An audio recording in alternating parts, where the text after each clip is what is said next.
Yo, what's going on, guys? Sorry for the delay. Some madness going on at the moment. Trying to get everything up and running. How are you doing, Gary? What is going on, man? I'm good, Apollo. How's yourself? Not too bad. Are you ready for some football? I'm ready, mate. I took a trip to the Emirates this morning to see the statue of Wenger. And what was your thoughts? I thought it was really good, mate. It was really good. I remember the actual pose when he lifted it. I was in the ground. Wow, what an imposing figure. Yeah, so, no. Prepare myself for today. Good to be back. Good to have football back. Yeah, me too. It's very exciting today, guys. We're going to run through everything right now. I'm just a little bit behind myself, so bear with me, please. I'm just going to get the team sheets up. So here we go. Let's talk some football. I do have some good news for you guys. If you remember a year ago, we tried to get something off for Arsenal fans called the Back Five. So that looks like it's going to be coming back. There'll be more news on that later on. I've just been talking to Alex at Cannon Fodder TV, and we're looking to sort of put that show back in the mix of things because we tried it. We did 3 episodes last season, and it worked really, really well. So I just want you guys to know that we are still working on it. We haven't forgot about you guys, and it is in popular demand. People are wanting to see different channels get together, bring their views, and obviously there's a lot of banter and fun that we had along the way. So that was something that was really special for us to do. Shout out, everybody. What's going on? Who's in the chat? Emerson. Shout out to you, Emerson. It says Vieira, Trossard, Jorginho, Trossard, and Nketiah. And my prediction is 3-2 to Man City. Okay. I think it's 3-2 to Man City. And my prediction is 2-1 to Man City. It says, can you send me the link, please, so I can... What's this? Can you send me the link, please, to join you guys? Aha! You want to join the show, Emerson?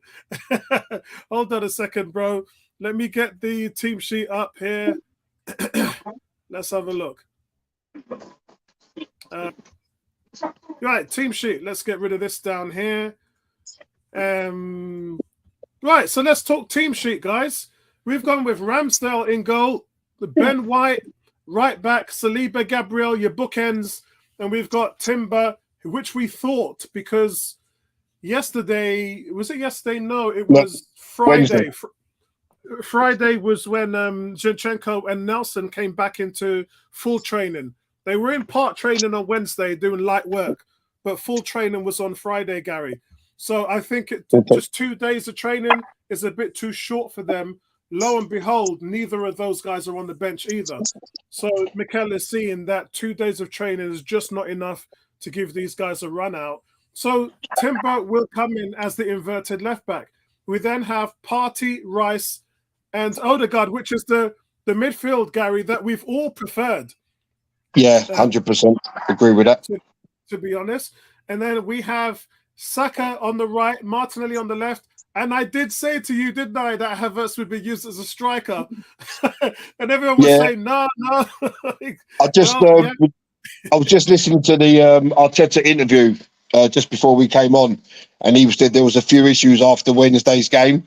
So I think Eddie obviously played 80+ minutes, didn't he? And he did look like he took a little bit of a knock. So it's understandable not to risk him from the start to maybe create another injury. Yeah, that's right. I'm just sending a message now to Bertram to let him know that he'll be used as striker. Will be used. Yeah, I've got to say, I'm a little disappointed that Trossard misses out again.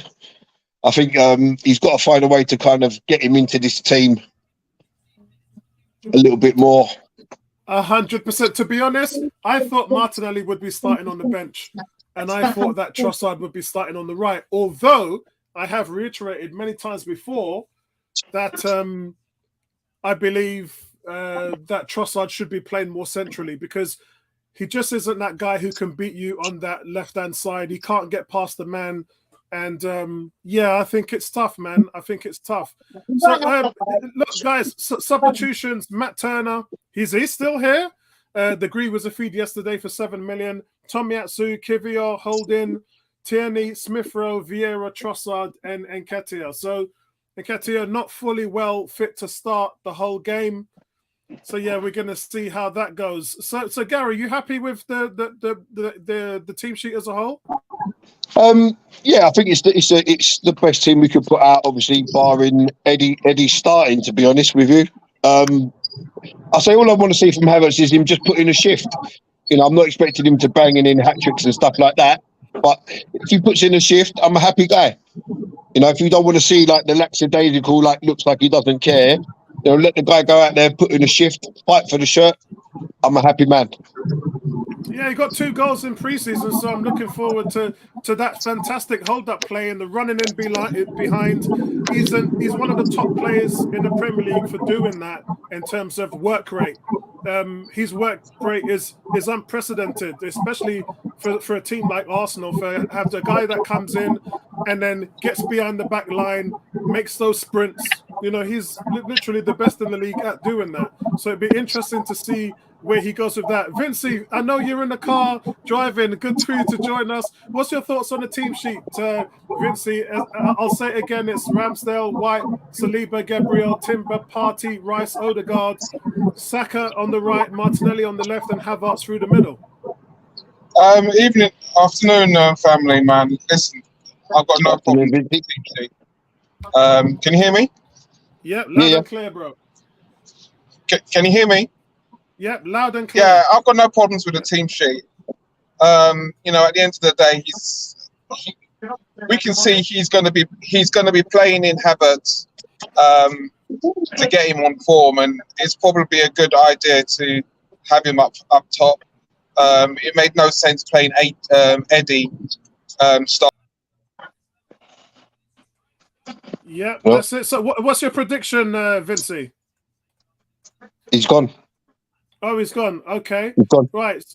Gary, I went for 2-1 to Man City. I didn't get your prediction. And guys in the chat, please leave me your prediction. I think I'm going to go. I'm going to throw a curveball here. I'm going to go 3-1 Arsenal. Ooh, 3-1. Start as we mean to go on. Start as we mean to go on. I think City may score first, but we will win 3-1. There we go. Start as we mean to go on. Yeah, boy. Guys in the chat, let me know what your thoughts are today. Who do you think is going to win? What's your predictions? Yeah, man. I'm looking right now, guys, and it looks like it's going to be a very competitive game today. We've got Vincey back. Man City's team sheet I didn't go through, so let me have a quick look at that. Yeah, Vincey, you got cut off, so you didn't finish what you was going to say. Yeah, I would say it didn't make no sense. Eddie starting today after he's played 70 odd minutes midweek. So, yeah, Vincey's gone again. Don't worry about that, guys. We'll try and bring you that back as soon as we can get it. The team to face Arsenal then for City is Ortega, Moreno, Walker, Stones, Diaz, Akanji, Rodri, Kovic, Bernardo Silva, Grealish, Alvarez, and Haaland. So we know that they're nursing a few injuries as well. We know that Kevin De Bruyne's hamstring is not fully yet recovered. So yeah, Vincey, go on. Did you finish with your prediction as well? Prediction: I'm going to go with 2-1 City. Yeah, 2-1 City. I think it's going to be a tough game, competitive, but I just want to see what a tandem is like in midfield with Rice and Partey and how they start to form a partnership against these type of quality opponents. I mean, that's going to give us a good indication of how we're really going to set up and how the passage of play is. I think that's key. We know our wingers can score goals. We know Odegaard will score goals. Jesus, when he's back, will score goals. We just need to see how we are in the middle with this new acquisition. So that's my focus. Excellent. So, guys, thanks, Vincey. I appreciate that input. Let's talk to the guys in the chat and see what you're saying. in regards to predictions. Sorry, guys, still have to do a little bit of audio over here. Let's have a look. Right, okay, here we go. Right, I don't have a lot of volume. Oh, yeah, Greg's gone 3-0 City. Yeah. Cam is 2-0 Arsenal.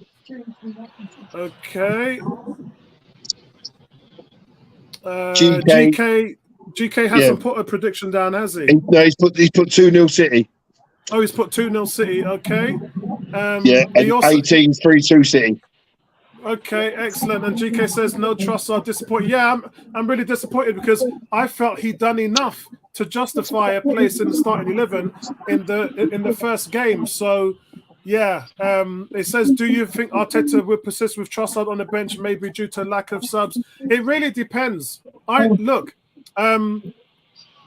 Yeah, it's a tough one. Look, he's got to feel bad about not being on the team sheet. There's no way to cover it up and hide it. I thought that this is a game that he should be playing in. Our best performance in the preseason, easily, bar none. Martinelli, actually, by the way, has not played well in his last 2 games in preseason.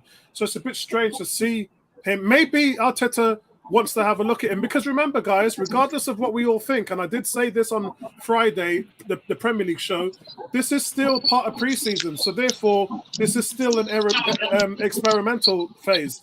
Looking at Havertz as a striker, trying to get Martinelli's form back are probably the 2 things that I want to know as the manager, along with I want Partey, Odegaard, and Rice to blend. I want that to click, and I have to play them in order for them to click and become that cohesive unit that I want them to be. So that's why he's done that. There's a few things we can see in today's game, guys, which are going to be giving Arteta a lot more food for thought. Gary, what's your thoughts on that? Yeah, well, look, I said we see little bits and pieces in the Monaco game of Rice and Partey together in that midfield, and it almost looked like there was almost an understanding there. Even like in the highlight reels that I saw the other day, that I didn't really notice in the game. It looked like they was kind of feeding off each other. So no doubt it could be a fantastic partnership. But yeah, I'll make you right. The more they play together, the better it will be. Yeah, Vincey, there's no denying that we're going to see a glimpse of what we should expect to see ahead of the opening campaign of the season. I mean, these are strong selections from both managers. What's your thoughts on that, Vincey? Yeah, I mean, I think City are going to come out and put a statement. They're going to, stamp on the fact that, they are the treble winners, and they're going to put in a performance today, which is good. I think Arteta's smart in the fact that he's got to get Havertz up to speed with how we play. Arteta knows what Trossard can give, so he can come in and play various different roles, but we've got to get Havertz up to speed. And I'm just pleased to see Timber there, because I think he's the one this year. He's going to, just like Zinchenko last season at the start. Timber's got no fear in his confidence, so I think he's going to hopefully play some football that is going to give City some problems today. Yep, excellent. So, guys, it's looking good. G's saying there's no surprise to see Kevin De Bruyne on the bench. He's not played a minute of preseason. That's the reason why I said, quite frankly, that hamstring injury that he was nursing, there was no way that he was going to be fit for today. Not a chance, really. I would have been surprised. Anyway, we're nearly kicked off here. Yeah, I'm off now. Stadium. Yeah, you're off now. So why am I behind you then?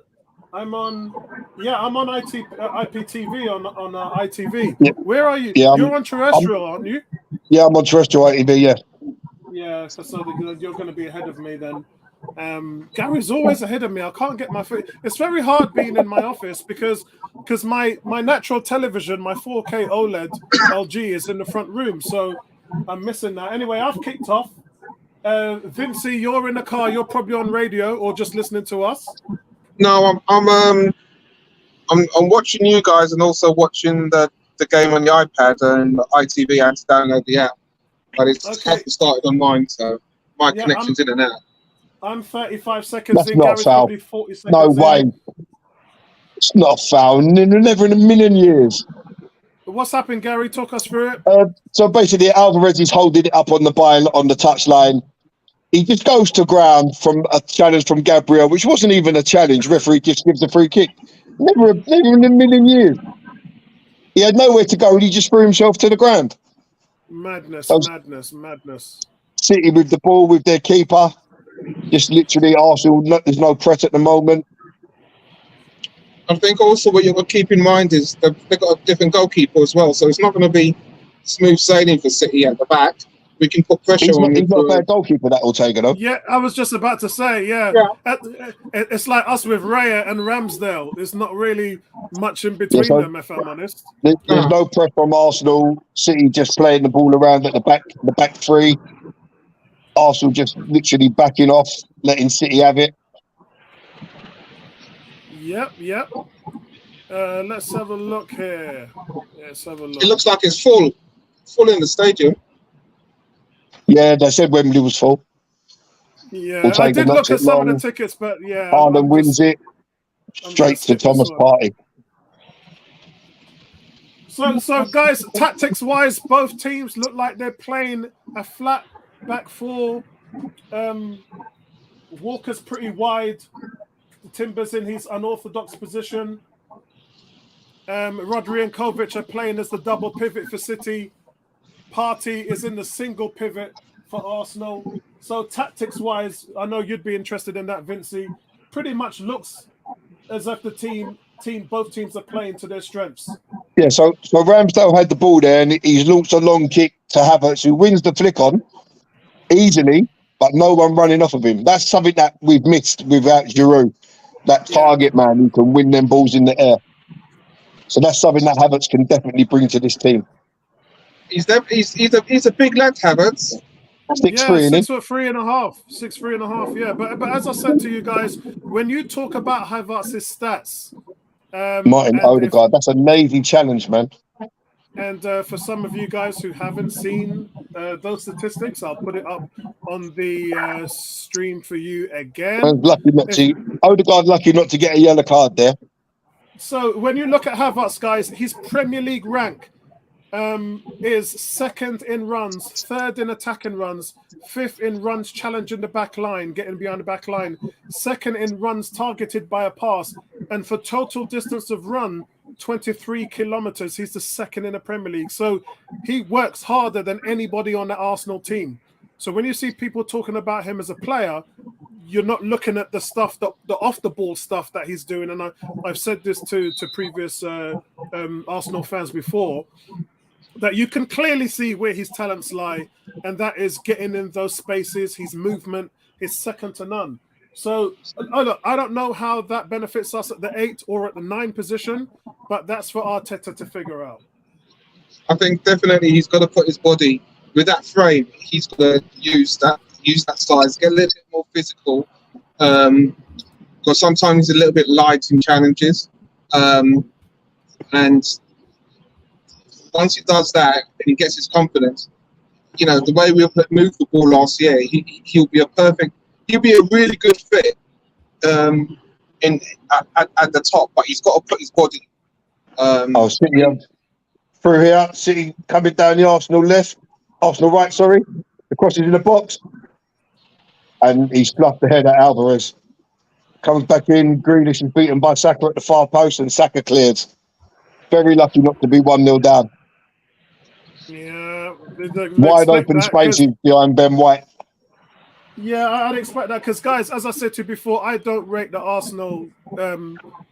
If you look, they finished third best defense in the league last year. So give Arteta credit; he was second the year before that, and they finished third last season. But they're just leaking goals. They can't keep clean sheets. That's just a fact. That's not an opinion. It's a fact. We just can't keep clean sheets. Bernardo Silva. Bernardo Silva turning Timber inside out there twice. Ooh. That's the track runners. I mean, Saka in that situation, you can't allow a man to go past you and then just sprint back after. This guy's got 10 yards on you already. Yeah. So City have started strong in the first 6 minutes. Yeah, they're attacking that Someone's lost right-hand the boot. line. They're testing Timber, and you can see Martinelli finally doing his job by coming over and supporting Timber, which he struggles with. He does struggle a little bit with that support role defensively. He works hard, but it's just about him understanding his assignments. So there you go. I think already in the first 6 minutes there is a clear change of plan from Arsenal. Like they're not getting in City's faces. They're holding their lines. They're holding their positions on the field. They're saying to City, look, if you can get past us, all well and good. You know, so maybe that's a slight change. Oh, that was a great header from Declan Rice. It wasn't. Was it Ben White? I think it was a great clearance from Ben White there to stop Alvarez heading City 1-0 ahead. Gary has switched on football. Switched on football where Arsenal are focused and. Yeah, no, that's how it has to be, though, Vincent. You need that change of tactics in game. You can't just be arrogant to say, look, we're going to play this way. We're going to come at you. We're going to press you. You get played round. You leave yourself wide open. And before you know it, you're 1-0, 2-0, 3-0 down. That's been our biggest problem in these games. Yeah, I think the biggest problem in this game, Gary, is that in the last 2 games last season, what we did was we pressed high, and City's passing was able to get through and beat the press to get upfield in a hurry, and that's the reason why we were hurt in those instances. So we are doing that now, but there's a contingency because we have the staple plate of those 2 bookends at centre back. Oh, Thomas Partey just got a yellow card. Are you kidding, ref? Oh, what? So Thomas Partey's got a yellow card. He had a little tug back at the player, and then he tapped the ball 5 yards away and got a yellow card. It's not even. He didn't even pull him back. Yeah, that's harsh. That's ridiculous. Yeah, that's not a yellow card. That's not a yellow card, mate. I think there's a reason. There's a reason that Spurs beat these lot all the time, because that's what Spurs do. They pack the midfield, they pack the defence, they play compact, they hit them on the break. Yeah, that's how Spurs beat these lot all the time. Yeah, they play 5-man midfield every time they play Man City. But it doesn't hurt to adapt your tactics against who you're playing against. I would happily sit and park the bus coach driver as well if we come away with a 1-0 win. Yeah, we're going to understand start of the season. These referees do have new objectives, and sometimes it could be a little bit petty the first half. But yeah. Well, he didn't book Odegaard. They clamp it down. They clamp it down a lot. Timber giving Bernardo Silva a taste of his own medicine there. Yeah, that was uncalled for, really. The referee should. I mean, that was the lightest yellow card, especially after 7 minutes. So the game's barely started. They've also been told, even when they're surrounding the ref now, they're giving a yellow card for that. So they don't want that image of pressure on the ref as of previous. Saka taking on the Kanji. Saka's beat a Kanji to the byline. Oh, that is that a goal kick? Are you kidding me? Yeah, I'm looking at it looked like a foul. Saka's done a Kanji for pace, and he gets to the line. It's a corner. What are they looking at? I was looking at Martinelli taking on the left-hand side. And he didn't go nowhere, man. He done a typical Martinelli. He got to the line, didn't want to cross it, turned back. Yeah. So there goes. Bertram says Saka doesn't get past players. That's another situation where Saka get past the defender there, and you can see here he's got a Kanji beaten. It's a corner all day long. Yeah, it is. You see, Kanji clearly put the ball out. Yeah, he nudges him to the floor as well. I'm on 9:10. You're on 9:10. I'm on 9:45. 10:15. Yeah, that's a corner.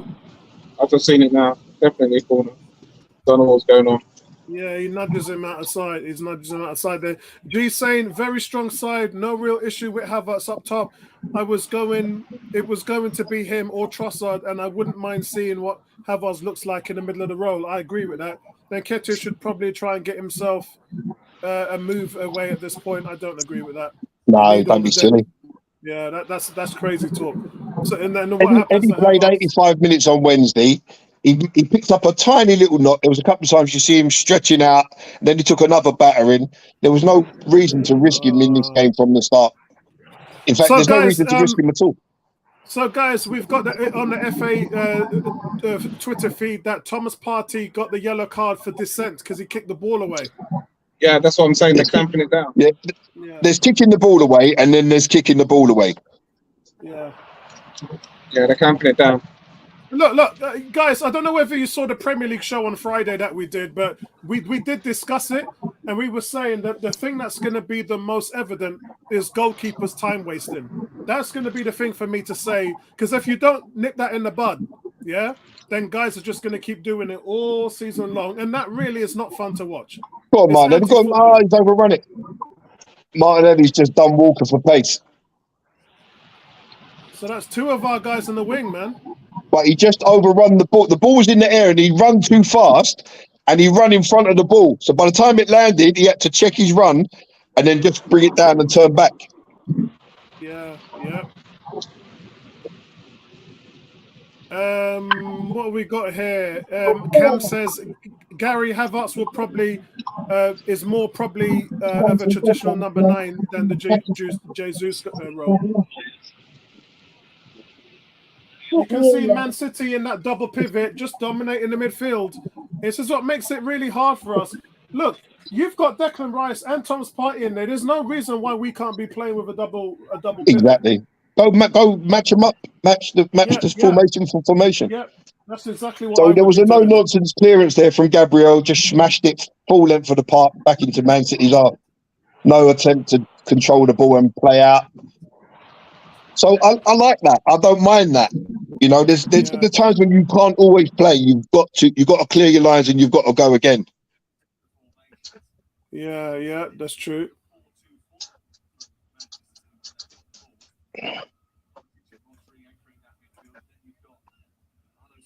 So 13 minutes in, it's all City at the moment. Yeah, exactly. And it's because we're not winning the midfield battle, mate. But Arsenal have been strong, though. They haven't really, apart from one ball behind Ben White, Arsenal have been strong. Yeah.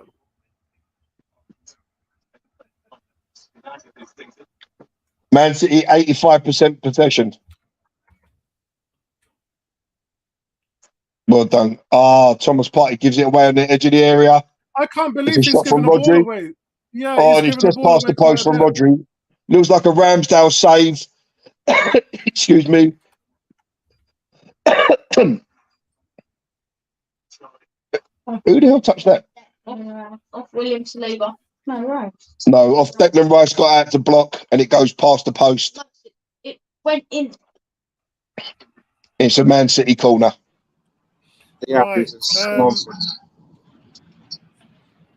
Right, so what have we got here? Cam says his response is if Rice is playing further forward, like people are saying, he will or he can.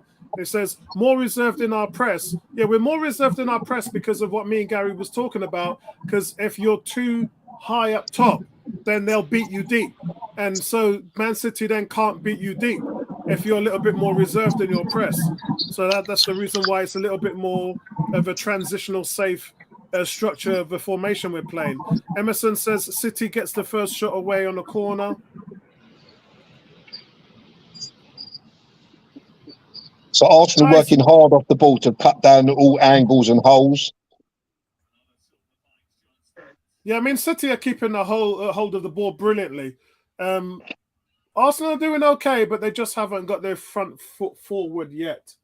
And for me, guys, I would definitely switch to the double pivot. And actually, if you look at the shape here, while City's got the ball, Declan Rice is standing next to Thomas Partey. So in effect, we have kind of dropped back to a double pivot in that way, defensively, that is.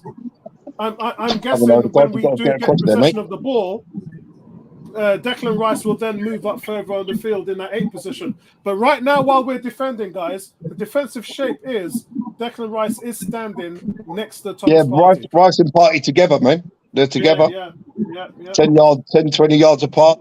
Right, line on line, mate. Line on line.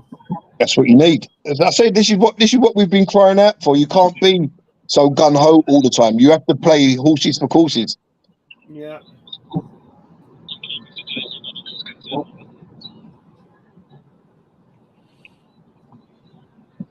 Yeah, you can see they're running that party because they want him to get a second yellow. You see the message has already gone through from Pep. Attack party. Attack party. But I mean, Partey's given the ball away 2 or 3 times already, guys, in the first 15 minutes. That's not a good sign. This is the player who I said is the best transitional player. Well done, Kai Havertz. Brilliant, Kai Havertz. And he's struggling. So Kai Havertz with a lovely... That's a shirt pull, ref. Thank you. So brilliant sliding tackle from Kai Havertz there. He wins the ball in midfield. It breaks to Saka. Havertz with a nice little turn.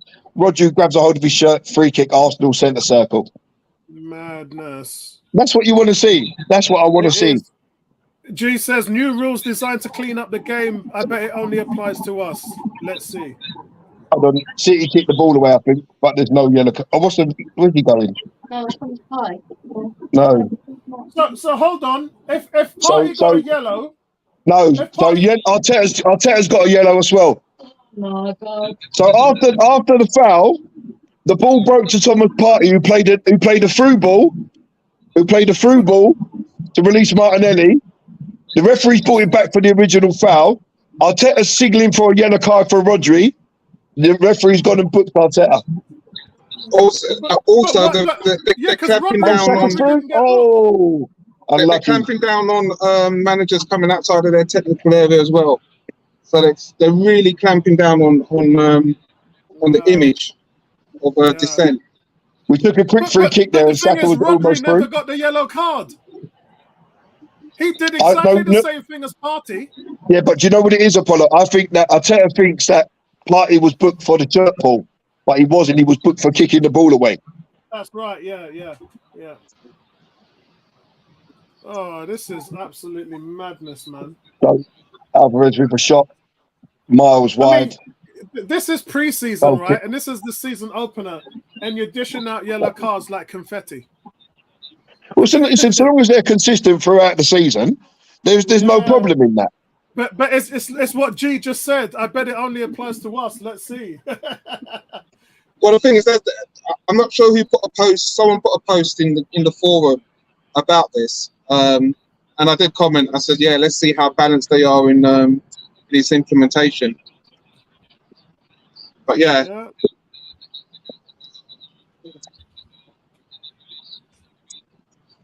That's a foul? Yes, ref. Thank you, ref. Is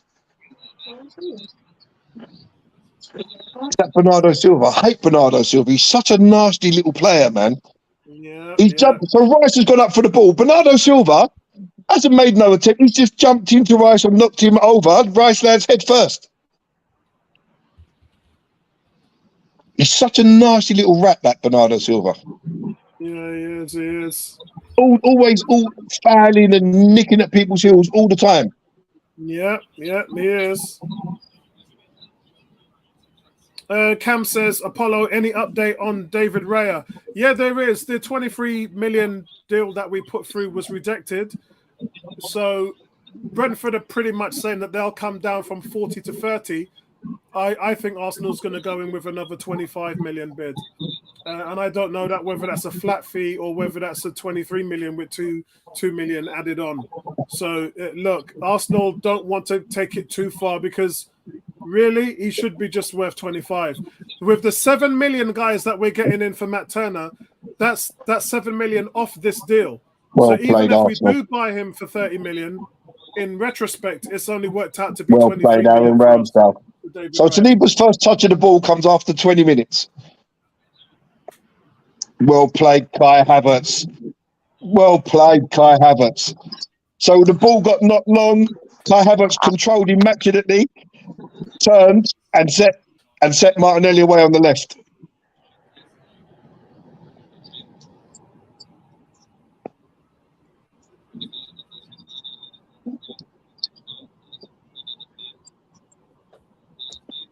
The thing is, Gary, this is how Havertz was playing in pre-season, which is what I was trying to tell you and Bertram.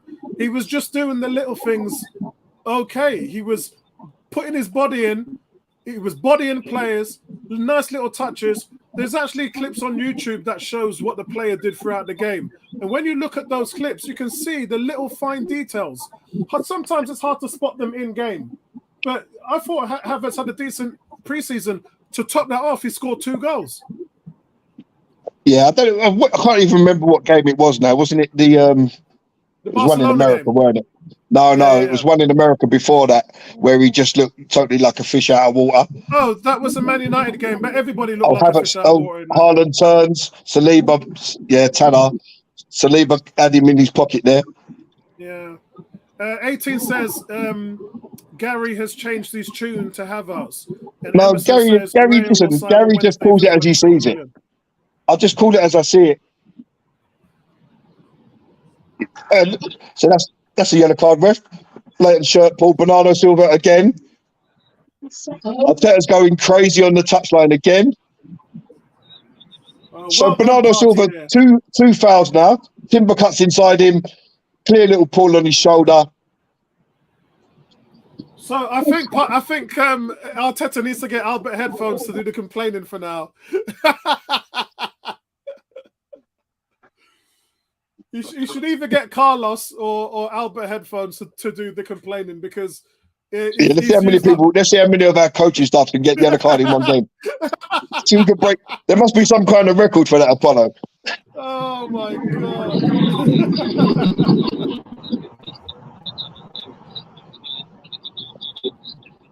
Crazy.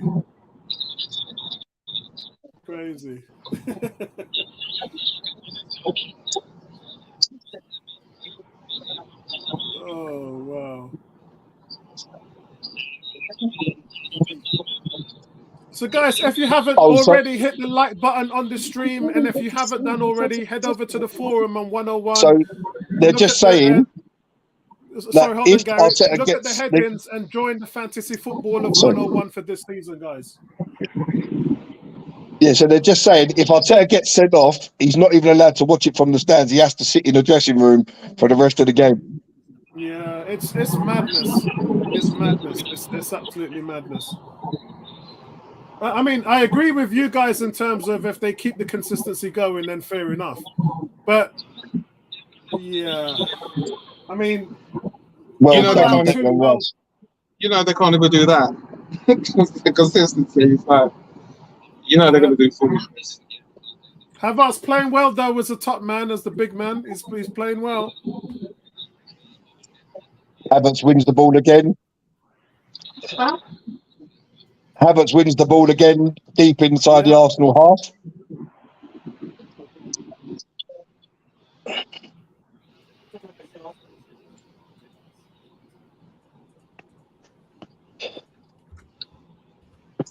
I'm going to say 24 minutes in, I'm quite happy with what I'm seeing.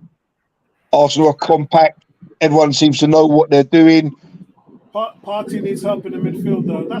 Partey's been fouled now 4 times. That one was on Haaland. So Partey's been on the floor 4 times. G says, Bernardo Silva's second foul and nothing. He says, what was Partey drinking last night? That eggnog. He was on the eggnog last night, man. He was on the eggnog last night. Arsenal with Ben White. Ben White burst into the box. Oh, it's Havertz. Oh, what a save. Oh, Martinelli. It's blocked. Oh, my So Ben White burst into the box. He rolled it to Havertz. Just a touch behind him. He took the touch, turned, got his shot away, and a good save by Ortega. It fell to Martinelli, who hit it first time, and it hit Stones on the arm, but the arms are well down by his side. Yeah, and what started this was the ball from Martin Odegaard. What a ball from Odegaard. I know, it hit Stones flush in the stomach. No, flush in the stomach. It hit in the stomach, okay. But if that was a better ball from Ben White, though, from Odegaard, to be honest, Havertz has done well to gather it and turn. He got a toe on it, but it was just inside Ortega's foot range. And guys, if you look how many blue shots were trying to block that, there's 3 players standing next to the goalkeeper trying to block that shot.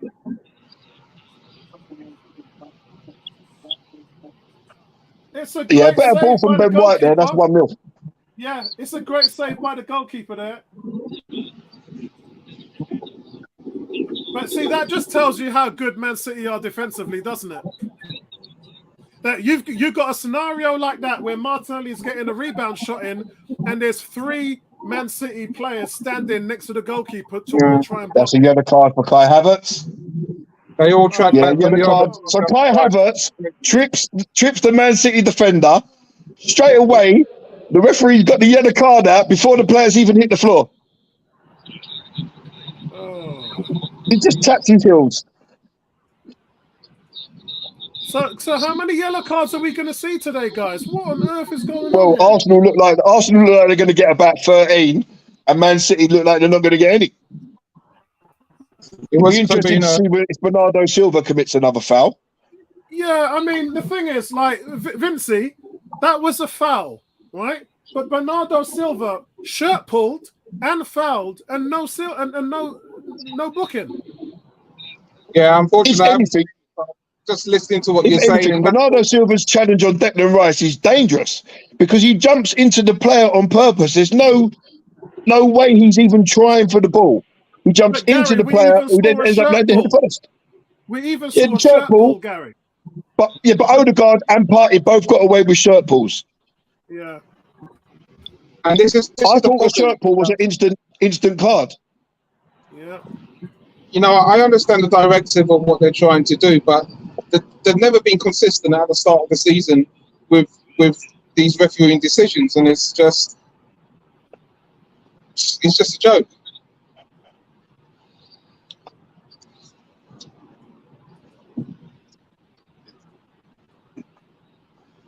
Saka burst coats. Come on, where's Martinelli? He's over there. I mean, it was a bit stupid by Havertz that kick out though. Yeah, it's just he's tapped his heels in. He knows what he's doing. If anything, it's just a foul. But he didn't.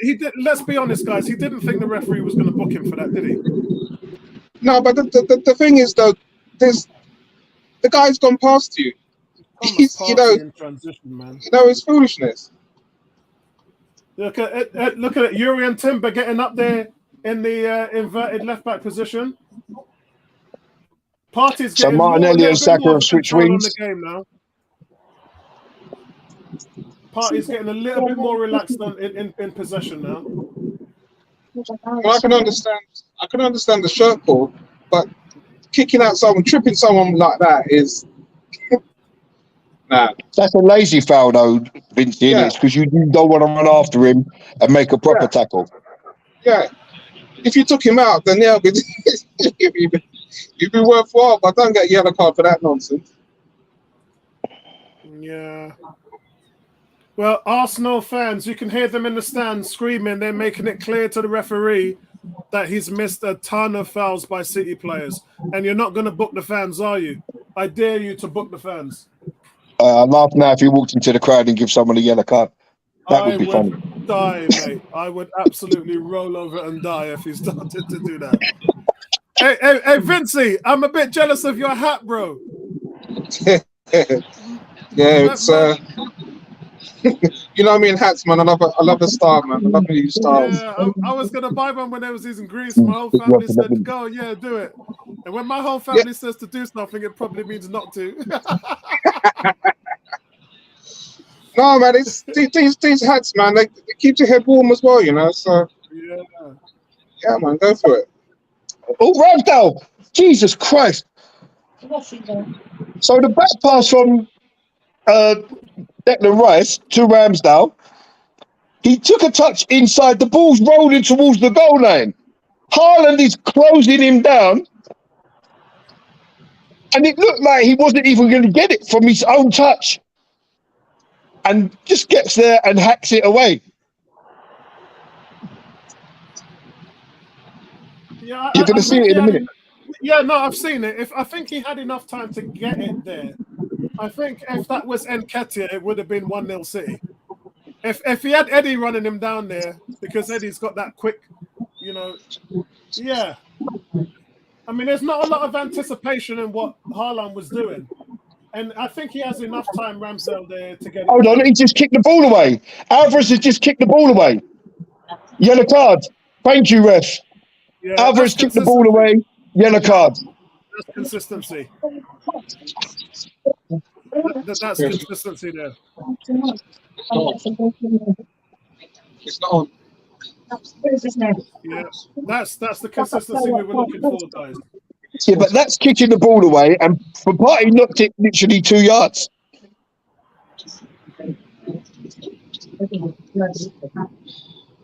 Yeah.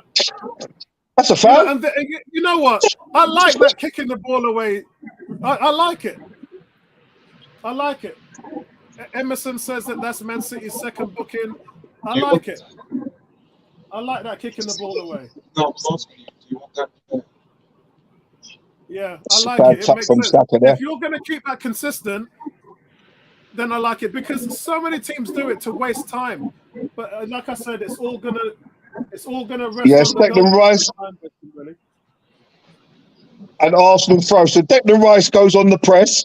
He gets there at the same time as Rodri, I think, makes a challenge. Rodri knocks the ball back past the goalkeeper, who scrambles back to clear it, stop it going out from a corner. Hey, did you see that ball from Yuri and Timber into the midfield to Saka and then Saka lost possession? Yeah, Saka bad toucher. It is a corner. Corner Arsenal. What a ball from Timber, though.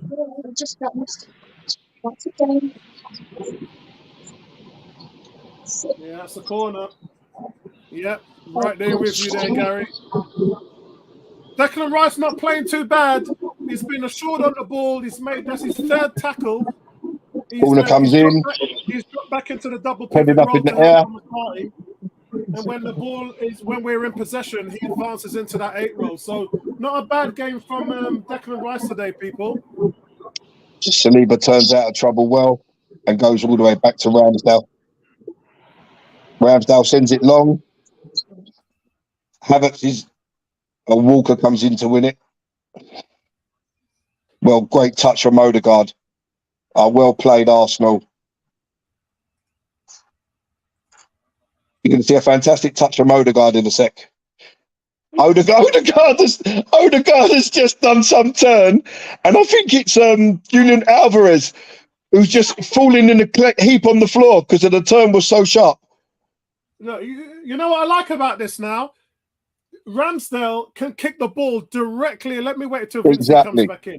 I'll wait till and that's what we've been missing, Apollo. You know what I like about this, Vincey? Ramsdale can go long all the way to the penalty area, knowing that Havertz will get there after a 70-yard pass. Martinelli beats his man, gets to the byline, actually crosses this time, and it's John Stones who hacks it behind for a corner. I haven't seen that part. I haven't seen that passage of play yet, but I just saw. I'm behind you guys, but I just saw that chance that Gary was saying a bit with Ramsdale. He let the ball run through on his leg and just cleared it just in time. Yeah, hey, listen, Havertz is having a good game Jesus today, Christ. That's got to be the worst corner I've ever seen in my life. He's shot. Needs to be shot if that's how he's taking corners. I don't know about shooting. I think Arsenal are doing so much better in transition from the back when under pressure. They're keeping their shape, and this is hopefully going to bode well in these crunch games in the season, because this is areas where we needed to improve and get a little more strength and cohesiveness in our shape. So take the throw. Oh, should have taken it. He's not pressing City as much today, Vincey. We just went on a press and pulled City into an error. I think we've got to, we have to be wise in how we press City. And, this is a much more mature way of playing against them. Yeah, it would be nice to go at them full. Saka's been put away. Excellent ball by Partey. Saka against the Kanji. Saka cuts in. Oh, he whips a shot just wide of the far post. You look at the chance, we had some quality chances today. So, yeah. Great ball by Thomas Partey. Yeah, I did say that Partey's coming into the game. Saka saying it was headed out by a Man City player. Let's have a look. No. Yeah. No. Saka starting to really ease himself into the game.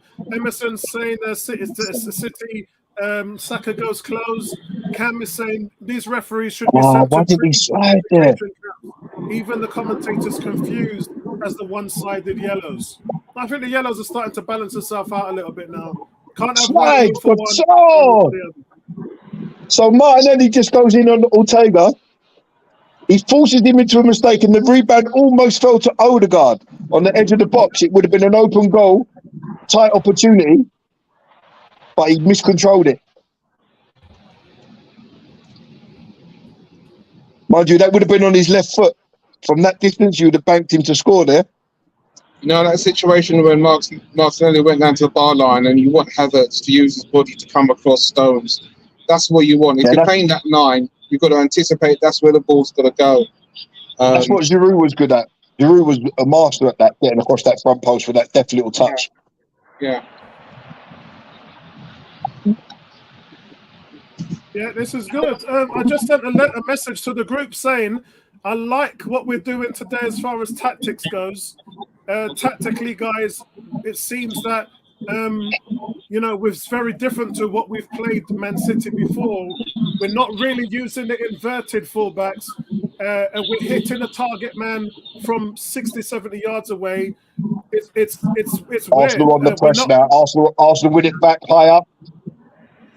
Ben White, you did need to turn back there. Oh, Ben White done well though. Find Saka. Our pressing is temperamental, so we're not going hell for leather and easy to get picked off. Vincey, tactics are good today, mate. Yeah, I mean, I've got no complaints. So you've got to be smart against these teams, and I've always said I don't look at these ones where you're just gonna lose because you're playing Man City. You play your game. Rice is playing the 6 now. Rice is playing the 6. He's filling in at the back. You see what I'm saying, Gary, about the tactics? Arteta's the tactics are spot on, Apollo. They're spot on. Yeah, this is what we've been crying out for. Yeah, he's definitely. I'll tell you one thing. I know you're a huge fan of Partey, Apollo, but some of the balls that he actually puts out to the wingers is just absolutely ridiculous. He played 2 ridiculous balls already, Vincey, in this half. Yeah, good pass. That ball he just put to Saka, and it was in the inside, and you would think actually the defender should really get it. It's quite ridiculous. Got away, nice little turn away there from Rodri by Partey. I mean, guys, listen. Ramsdale hasn't had to make a save today, and Havertz has gone closest. So, by all accounts, I think we've done really well this half. Oh, Havertz has blocked a clearance. Just well done, Martinelli. Why did you turn back, Timber? That's Gabriel. Nice, that's terrible. I'm on 38 minutes because I had buffering. I'm not sure where that is. I'm 39. 40. Okay, 2 minutes behind.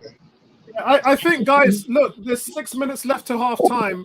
I think when Arteta gets in, he's going to have to reinforce to his players this new yellow card rule. I knew they talked about it before. It's been a focus point in their training. What a ball! What a ball! Yeah. Havertz! He's hitting straight at the keeper. Should have been 1-0. Should have been 1-0, no question. If it goes anywhere else, guys, Haaland versus Saliba. Haaland gets to the ball first. Well defended. Arsenal back in numbers. City back on the halfway line. What a ball by Odegaard. What a fantastic ball.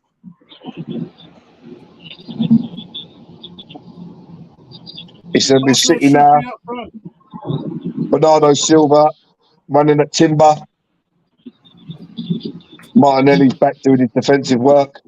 Wait, look at this though. Haaland versus Saliba. Saliba's backtracking. Haaland's backtracking, man. He ain't going to take that on. He's well done, Gabriel. Oh, Timber. Yeah, Havertz put your foot through that, man. Top bins, man. What's wrong with you? Are you scared?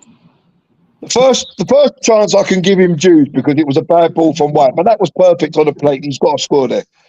If that was Jesus or in Eddie, we'd be saying exactly the same thing. That ball's got to hit the back of the net. put your foot through that. You know where you are. Yeah, wait, guys, it's happening. Emerson says, have us get a shot away but blocked. Have us looking dangerous today, guys. Cam says, we are starting to grow into the match. Yeah, much more defensively solid with Rice now in that double pivot role when defending, and then he moves into an advanced 8 role when we're in possession. And it says, Timber's Rice coming is up going to strong as elevate well. his team. What's that, Gary? Timber's coming up strong as well. Here he goes. Well played, Arsenal. Yeah, Timber's showing some good signs as well. Yeah, it's looking good. We've been the most dangerous. The long ball. Oh, and it's through to the keeper. And that was Timber breaking onto the long ball from Gabriel. Yeah, this is. You know what, Gary? It might be a different Arsenal this season. Might be a very Apollo, different Arsenal. that's what we've been crying out for, though. We've been crying out for this kind of performance. Yeah. You know, if we put in this kind of performance, you know, when we played City back in the last season and they didn't beat us, who knows what could have happened? That's right. No Zinchenko today, guys. No Jesus. And no David Raya. Well done, Timber.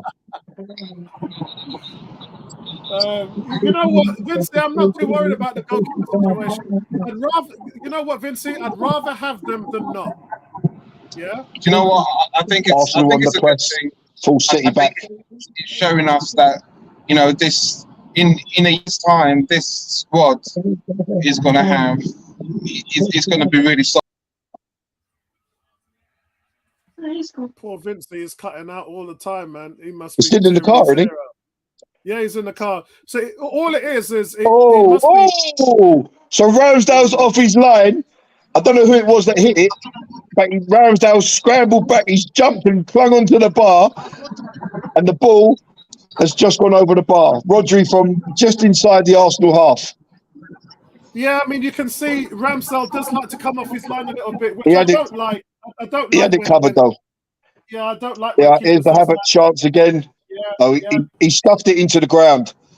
Yeah, I don't like when keepers do that. I don't like it when Rice up there winning the ball from the long kick. Bert Leno used to wind me up. Bert Leno used to stand inside the midfield D. He used to stand inside the D circle in the midfield, and he really used to wind me up. So Arsenal just sent another ball long, Apollo, and it was Declan Rice up there playing the 9 to challenge for the ball. Mad. Emerson says City nearly caught. Yeah. He's got to, you know. Martinelli, what are you doing, Martinelli? So bad. He's going to give away a penalty.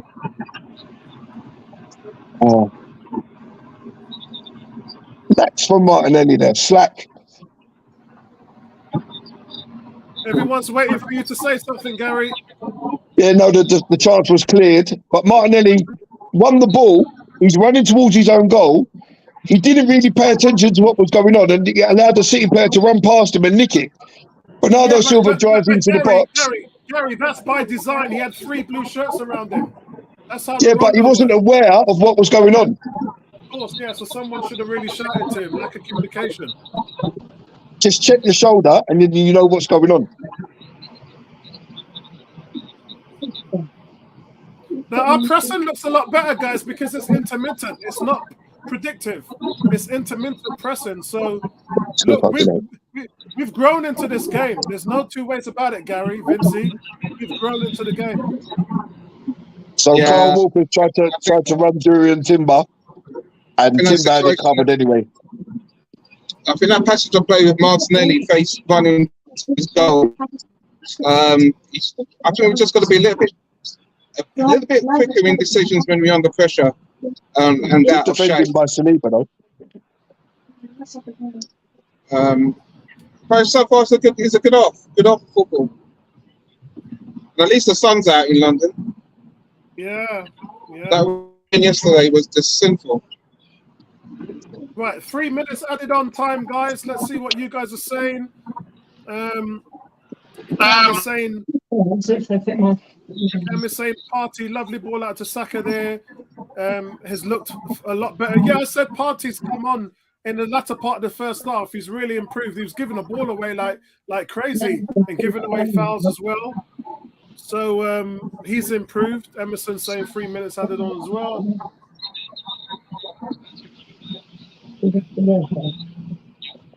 Again, Ramsdale goes long. Yeah, he's got the weapons to do it now. He's got the ammunition. The thing is, we're not firing blanks when you're kicking the ball up to 5'8", 5'9", Jesus against 6'2", 6'3" centre back. It's just not worth it, is it? Nah.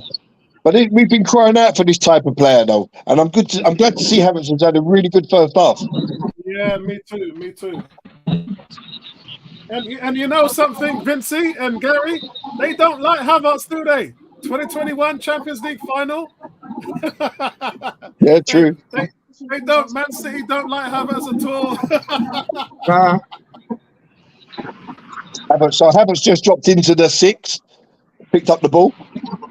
I mean, he'll come to his own. I mean, I think we as fans we all need to hit the ground running, but he's going to find himself at some stage in this season, Havertz, and he's going to be a handful to play against.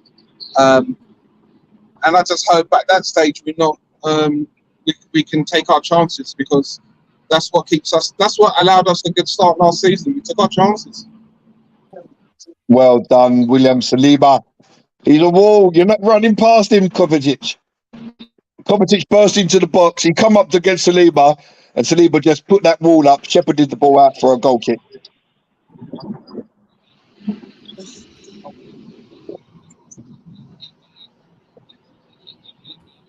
Wow, some mad stuff going on. I tell you, we've learned a few things in this first half. We definitely have learned a few things. We've learned some stuff about Rice. We've learned some stuff about Havertz and Yuri and Timber. We've learned some stuff about things are happening right now, Vincey. Cam says, bring me Raya immediately. And that's half time. This should be our best back four. And he says, Timber defends better than Zinchenko. I'll tell you what we've learned most about Apollo is that Arteta seems to have changed his tactics. Yes. Yeah, he has changed. Yes. Yeah, he has changed it. Yeah. And that's what was needed. That's what was needed more than anything else. It doesn't matter who you've got at your disposal. If you don't change your tactics in certain games, you're always going to come up short. But you know, and the thing is, a lot of people will say he's got the squad to do that now. But for me, there were some times where he had the options to rotate and he didn't. But tactics, as I said, it's still an issue. And for what I've seen in this game, I've got to be honest, guys. I like what I see. What I see. We are not overloading the inverted roll, the single pivot, and the press. Those things are not exclusive to the way we play anymore. It seems that those things are timed, and those things are going to be, occasional in the way we play. Because for many times in this half, we've played a base left back. We've flat back into a double pivot defending, and we've gone 60, 70 yards long from Ramsdale to Havertz, which totally negates the midfield pressure, and it puts more pressure on their back line when the ball goes forward, because we've actually got a big man up top who can hold on to the ball. I like what I see, guys. I'm just going to go and get a drink. Vincey and Gary can take over for a bit. Okay. Yeah, I was mightily impressed with that first half, Vincey. Havertz was good. Timber was good. Partey was his normal self, putting some brilliant balls in, a couple of brilliant balls in behind the City defence, which is something that, again, we didn't do enough last season.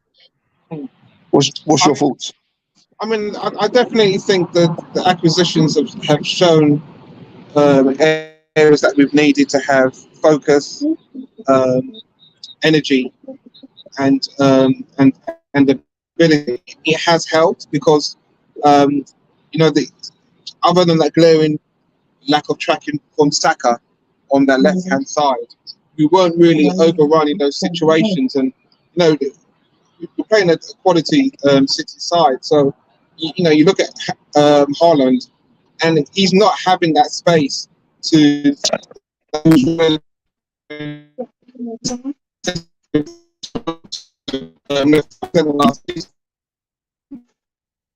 You're breaking up, Vincey. Even against the Monaco game, we weren't tracking runners, and today we see a little bit more physical energy there and switched on to be aware of that that tracking runner, and that's going to help us because teams are going to come at us based on how we played last year, and so we've got to be switched on.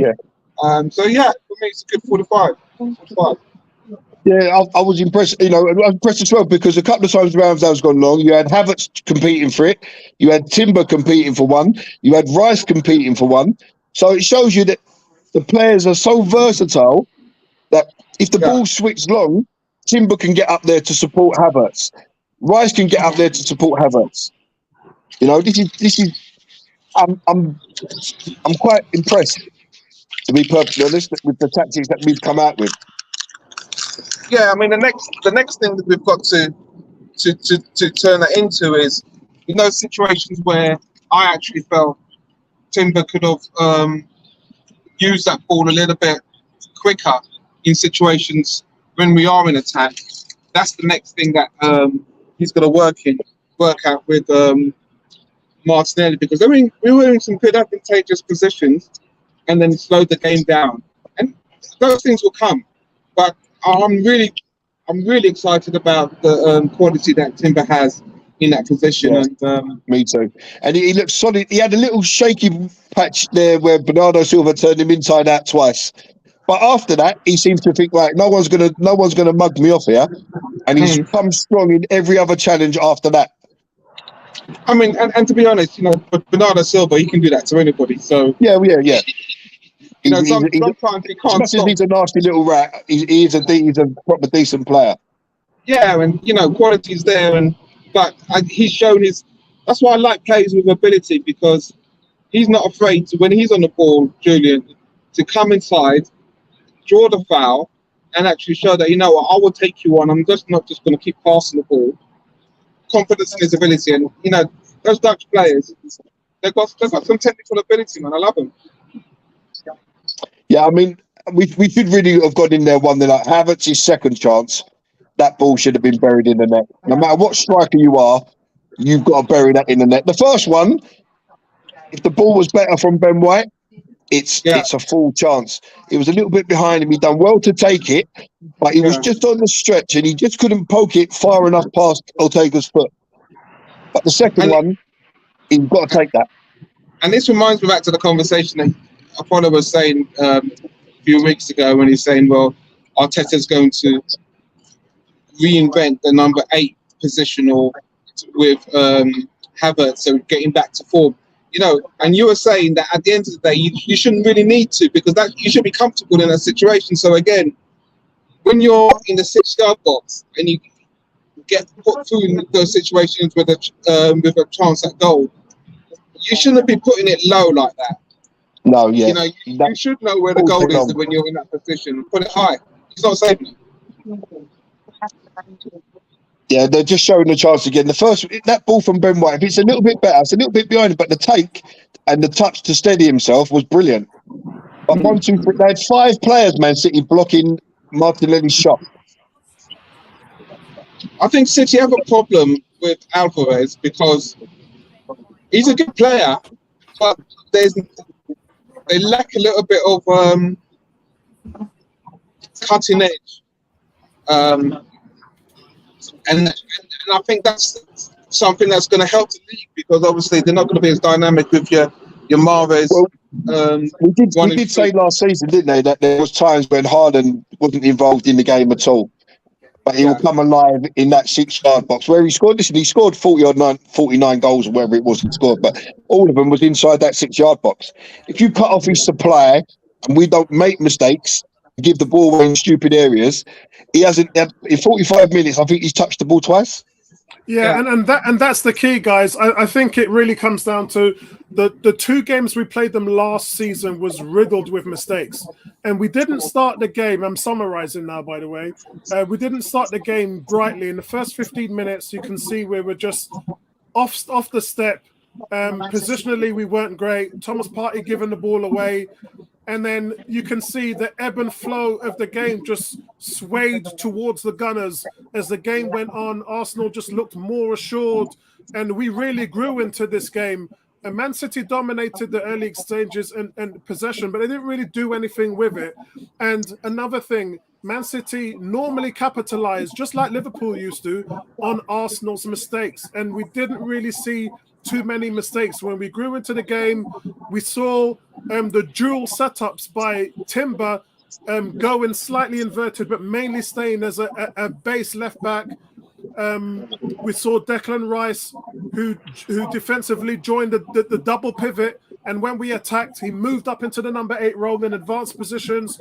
We saw Ramsdale, when he was being pressed, go long 60, 70 yards with the ball, and that is something we've seen other teams do when they try to break the press. Look, the biggest complaint of Arteta has been he doesn't move his tactics around when we're being pressed, and we kind of are the enemies of our own mistakes.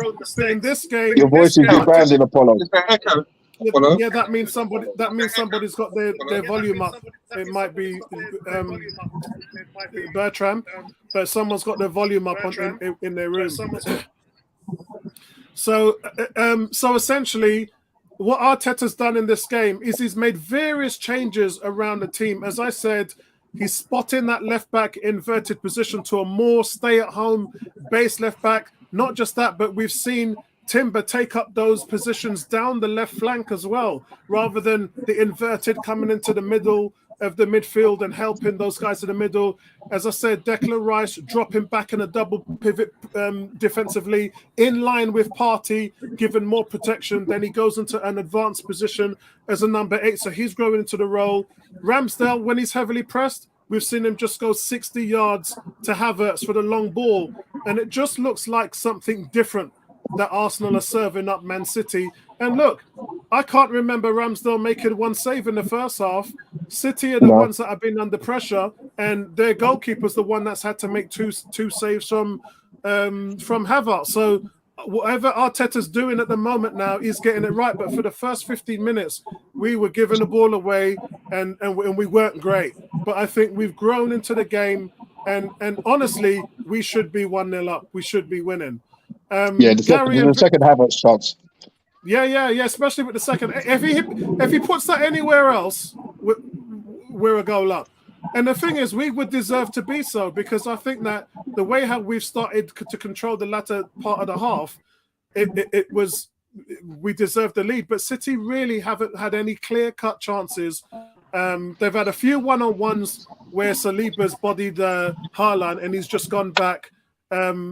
Rodri tried to chip Ramsdale. I hate when he comes into the midfield and he gets way off his line. There was one time he was beaten like that before, but you don't need to do those things. There's no need for a goalkeeper to come way outside of his box. There's just no need for it. Gary and Vincey, did you finish your say? Yeah, we was just talking about the tactics that he's employed, because obviously when Ramsdale's gone long, you had Havertz competing, you had Rice up there competing for one ball, you had Timber up there competing for one ball. So it just shows you how everyone's interchangeable in the system that he's deployed today. You know, there's not one person. And like I've been saying for ages, you don't need this inverted fullback role every single game. It's not needed. Yeah. You know, sometimes you just got to defend first, and everything else comes off the back of what you do defensively, and that's worked. It's worked a treat today. We've been really good. Yeah. Bertram, thanks for joining the stream. You've been watching the game. What's your thoughts so far? You're on mute, Bertram. You're on mute. I said my manager's learning how to manage. I knew you was going to say that. Well, look, it's obvious, right? So today we're not gung ho pressing. That's normal. We're not Vinci, we're hearing you. Can you mute? We're He's not having gung-ho problems with his pressing signal. and leaving ourselves vulnerable in the back one-on-one with Haaland, for example. What we're doing is, in the first 15 minutes, we couldn't get close to them, but we were patient.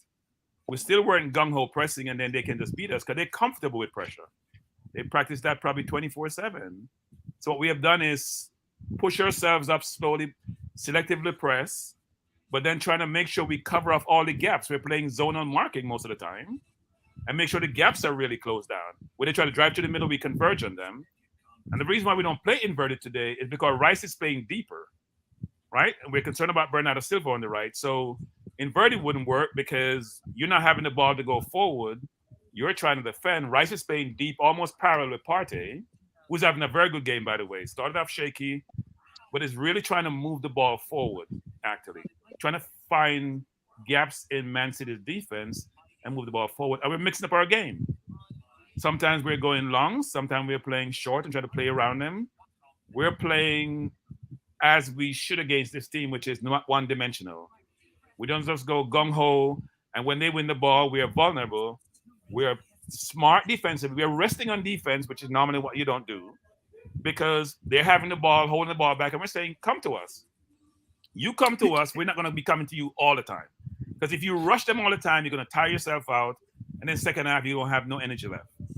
Yeah, I think that was what we were saying, Bertram, in regards to why Tottenham have had so much success against this team, because they play actually a 5-man midfield against them, and so that creates all kinds of problems for Man City. But what we've done is, and we mentioned it when the game started, and Partey was given, I think he gave away 2 or 3 balls.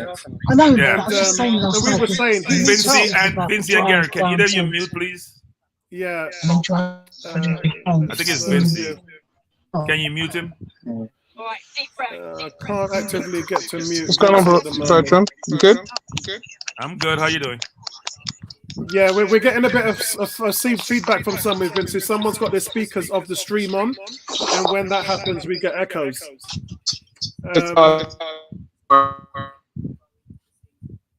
Yeah, so Bertrand, what we were saying was Partey needed help first 15 minutes, and then we just saw Declan Rice just drop back a little bit more deeper, and it seemed to give the team a lot more stability.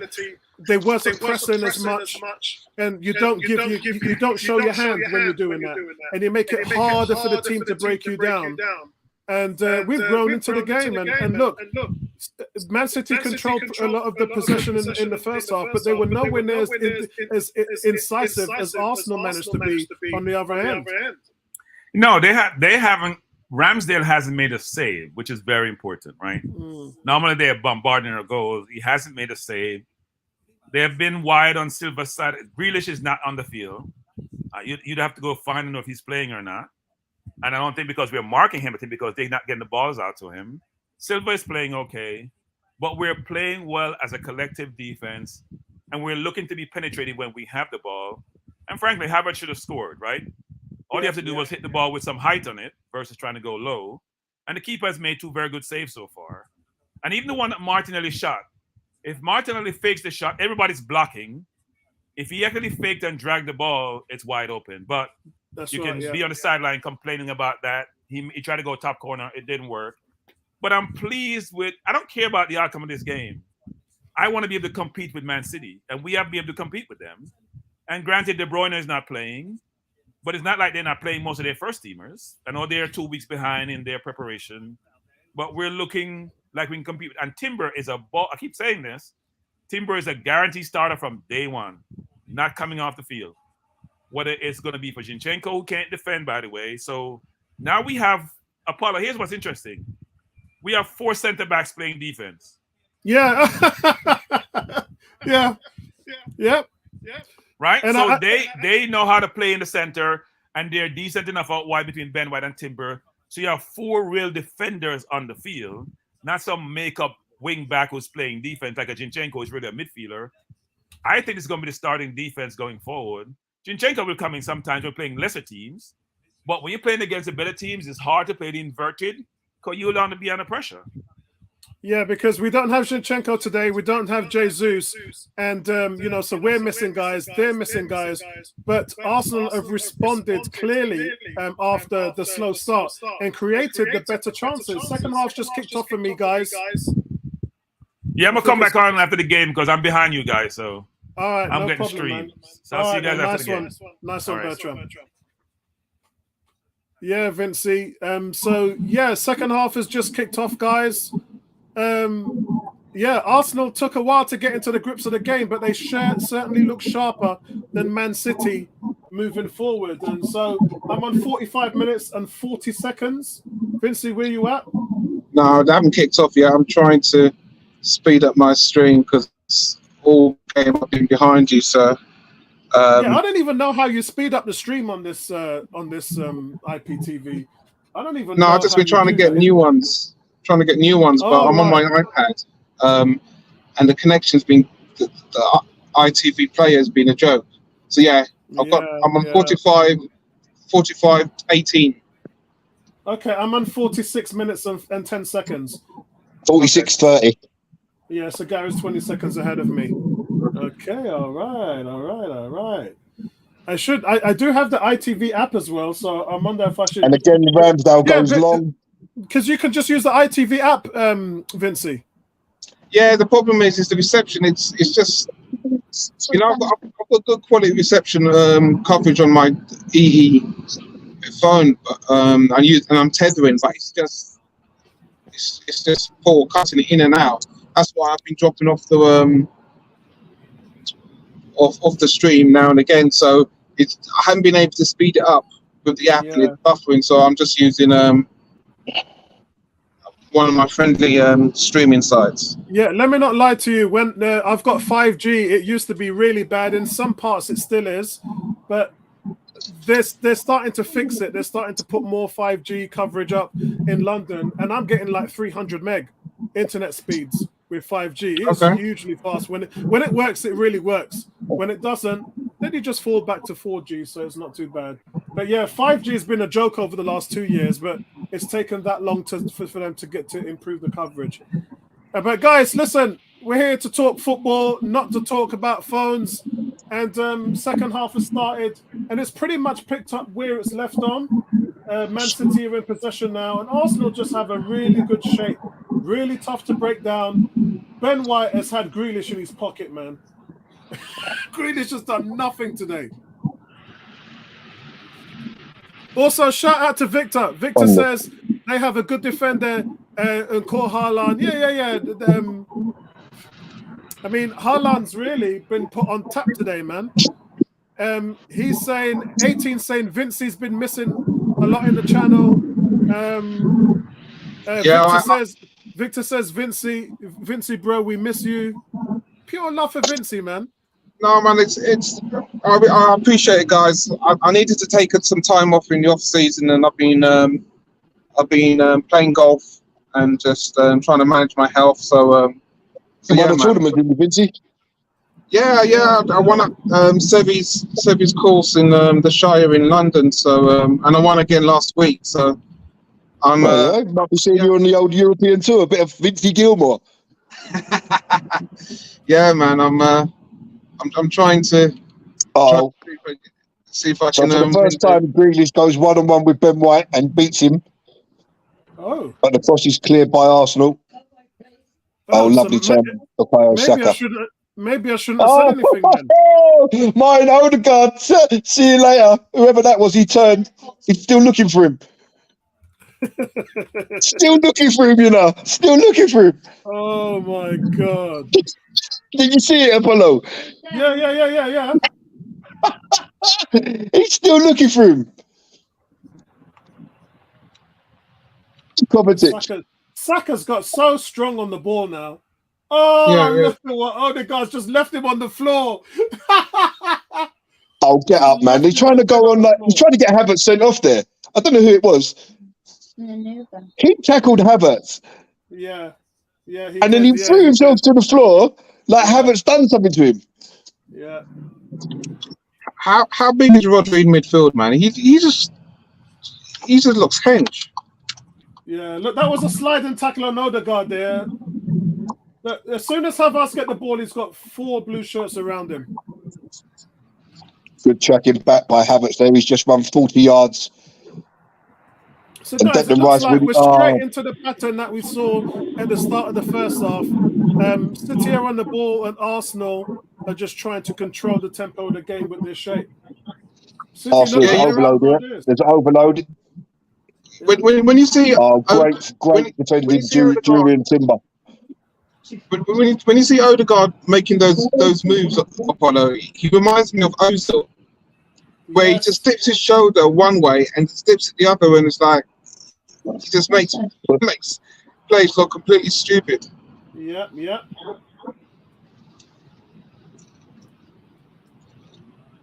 Yeah, Havertz has got to do a little bit better in that situation. All that good work by Odegaard and Yeah. So We got a Man City corner. Yeah, they tried to beat Timber, but Timber puts the Oh, ball out. header straight at Ramsdale. He makes his first save. Oh wow! So it's taken Man City 50 minutes to get their first try. Odegaard's gone down off the ball. It was John Stones, header straight at Ramsdale, routine save. He pushes it up into the air, and then Arsenal head it clear. Declan Rice has got Haaland in a bear hug. You ain't jumping for that ball today, mate. You're not jumping. And even John Stones, I'm not too sure it was Timber that had him in a bear hug as he was jumping. That's right. Dangerous there. Cam says, any more transfer news? You know what? I've only made 1 or 2 videos a week on transfers. Normally I do them every day or couple of days. Because look, guys, I know you want me to put more content on the channel, and I'm always up for doing it. But we've done all of our business really early. So there's not really much to talk about. I know David Ray has been in the news right now, and we're looking at getting that done as soon as possible. But we really, as far as Arsenal transfer news, the team's ready to go. The team's literally ready to go. We are 95% ready to go into the season. And so I haven't put a lot of transfer news videos up simply because there's not really much to talk about. And so that's as fair as I can be, really.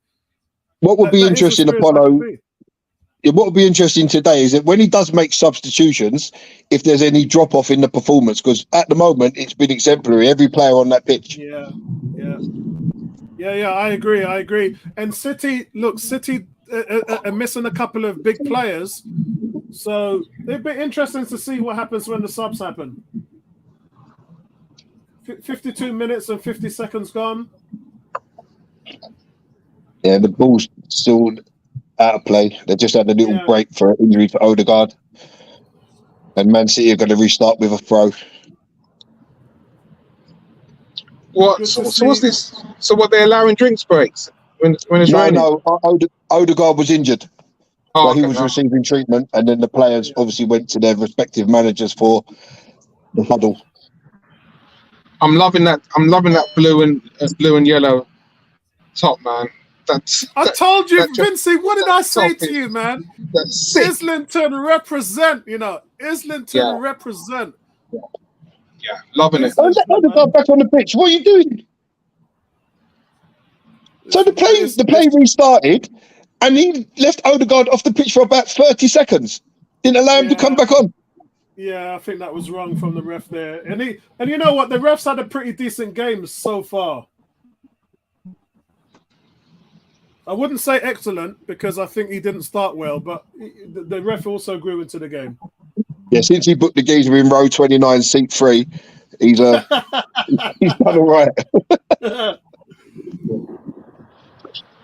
Get onto it now.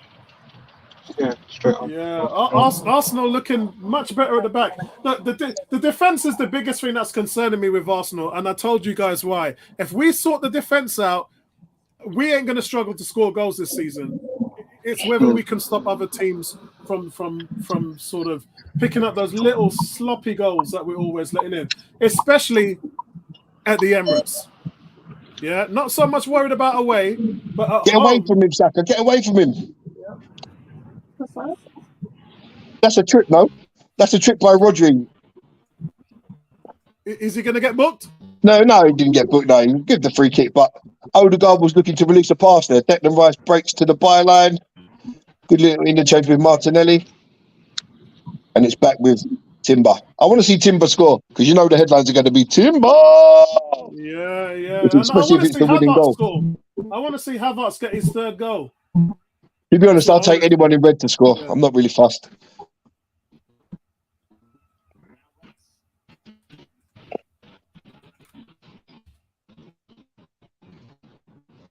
Yeah, Odegaard's a magician, man.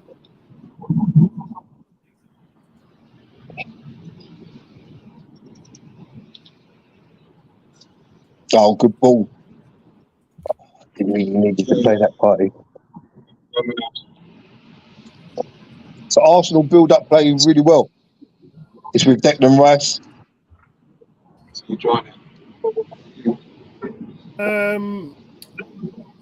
Cam says Odegaard, what a baller. G says Havertz is like the ultimate almost player. You can see that there's something great in him with things like the turn for the first chance or him getting in position for the second chance.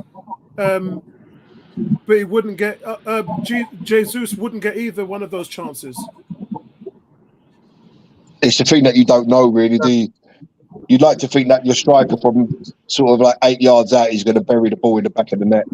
Yeah, I mean, the only one out of them that I would trust doing that is Eddie, because Eddie's a fox in the box. Jesus and Havertz are different kind of players, more skillful than Eddie, but they just miss a lot of chances, man. If you gave Eddie the same amount of chances, you know, Eddie does miss chances as well, but not as much as those two guys. Could you imagine Ian Wright being in some of them positions? That's and the amount of goals that guy would score. The thing is, anytime you guys compare minutes per goal, Nketiah always comes out ahead of all of So Grealish has been taken off for Foden. Ben White's just taken his shorts off, and Grealish has popped out.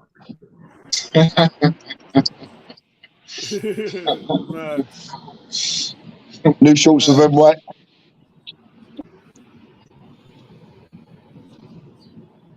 Mad.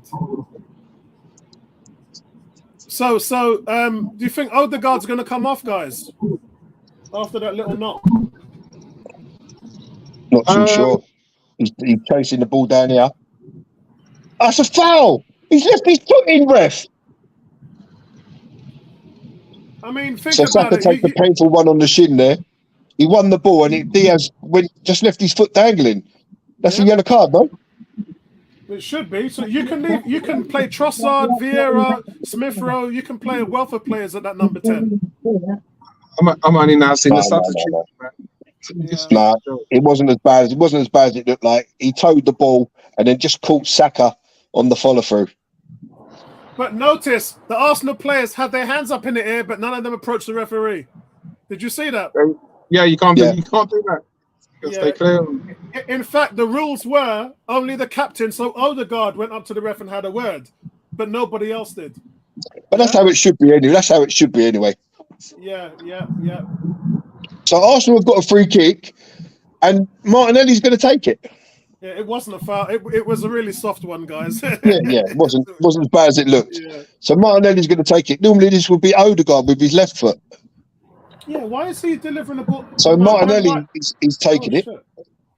Why is he doing that? He can't cross the ball. What's going on there? So what's going on? So he faked to take it, and then he thought he was going to play it short. Oh, that's a fantastic ball. No Arsenal player anywhere near it. It was a really good cross. Those are the ones I want to see Havertz heading into the back of the net, man. Someone at the far post there gets a free header on goal.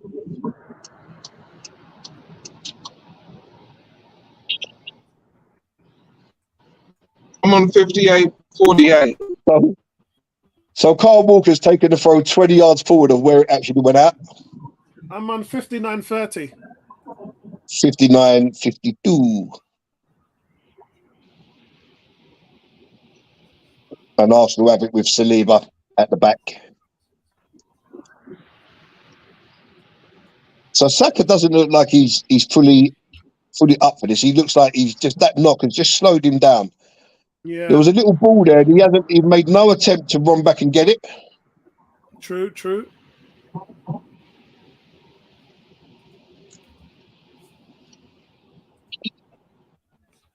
Well, G says, what does G say? G says, Man City just aren't the same without De Bruyne. He connects so well with Haaland too. But they were fine without him last season. They won the league with him. Well done, only Thomas starting Partey. 26 Brilliant. games. So I think they if De Bruyne changed it for them last year. You know, he came in. Yes, he wasn't performing at his best, Yeah, but when he did, Saka's injured. He's had a not. good- He's not 100%. Yeah, he So had a really Saliba good gets away stretch. with a sloppy cut out there. Saliba done well to cut out the ball, pass it straight to a Man City player who look couldn't at control Partey it. just take the ball off. Did you see Partey just take the ball off Rodri? Just nicked it from you. Yeah, Vincey, what was that? Yeah, Now I would just play it, say, Martinelli. just going to Greg's point, I think De Bruyne made the difference in the league in the second half. That's Cross it now, Ben White. Cross it. Those You've two got to games, get that cross in, Ben White. he was just ridiculous. And the momentum that he had in the games before, you know, he ramped it up for City. And I think he is right. I think without him playing at his best, I think definitely City are gettable. Definitely. Yeah. I like the way Arsenal played the ball out of the back there when City was in heavy press. They just took their time. Oh, what a ball from Odegaard to Ben White. Goes out for a corner. No, goal kick. Oh, it's goal kick. That's a shame. What But a ball that from cross has Odegaard. that cross has got to go in the box, Apollo, though, hasn't it? It has. You can't hit that first man there. Odegaard, man. People say Kevin De Bruyne's not on the pitch. He's right there. Vincey, the thing about that is people are talking about Kevin De Bruyne, but Gundogan was so important to them, and he's not on the pitch. And he's leaving at the club. Yeah, very true. And I think that's where what I was talking about earlier on with Alvarez. You know, Gundogan, it's just not working. Well placed. No, should have gone further. Go on, Martinelli. Martinelli running into the box, cuts back. Oh, Declan Rice, and he hits Twickenham, I think. But Saka looks like he's running okay, Gary. Yeah, it's a couple of times when the ball's been there and he hasn't made no attempt to get it. Normally he would have done. Look, Arsenal pressing City into Bivlin, and Saka just takes the ball. They had 3 players around Rodri. It goes Haaland's been taken off. And they're bringing on, is it that Cole Palmer? Cole Palmer and De Bruyne have come on. So they're allowed to bring 2 people on to replace Haaland. That's fair. Yeah. So Declan Rice is smiling and saying, I'm sorry for that miss. But the reason why is on the back end of last year against Liverpool, he scored a blinder from that position when he curled it into the box from the same position. So we know Declan Rice has got that in his locker. So Kovacic is off as well. De Bruyne on the net, Cole Palmer. De Bruyne is on. Yeah, Kevin De Bruyne is on. Timber burst. Oh, it's a foul, ref. So Rice and Timber combined brilliantly down the right-hand side. Has he not given it? He's given a corner. He's given a corner. Stand there, Martin, take it. Well, it looked like a foul to me. Let's have a look. No.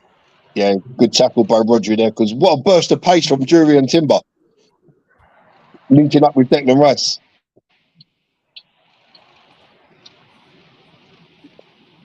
Oh, well, they're not gonna. No, come on. I tell you, Rodri's got away with blue murder in this game. No, he won the ball, Apollo. Did he? Corners in. I'm just watching it now. Yeah. Yeah, he won the. When you see it from the other angle, he just gets there millimeters before. Good referee in that. But fair play to Timber, because he wasn't rolling about on the floor. He got straight up. Arsenal, another corner. G says, he says, no, where's Trossard, man? Please stop forcing this Martinelli and Saka stuff on me, Mikel. I beg. Oh, so So the ball's gone out for a goal kick. Havertz has run past the keeper. I think the keeper's gone to take it quickly and kicked Havertz. Oh. So is that a free it was kick? Gabriel.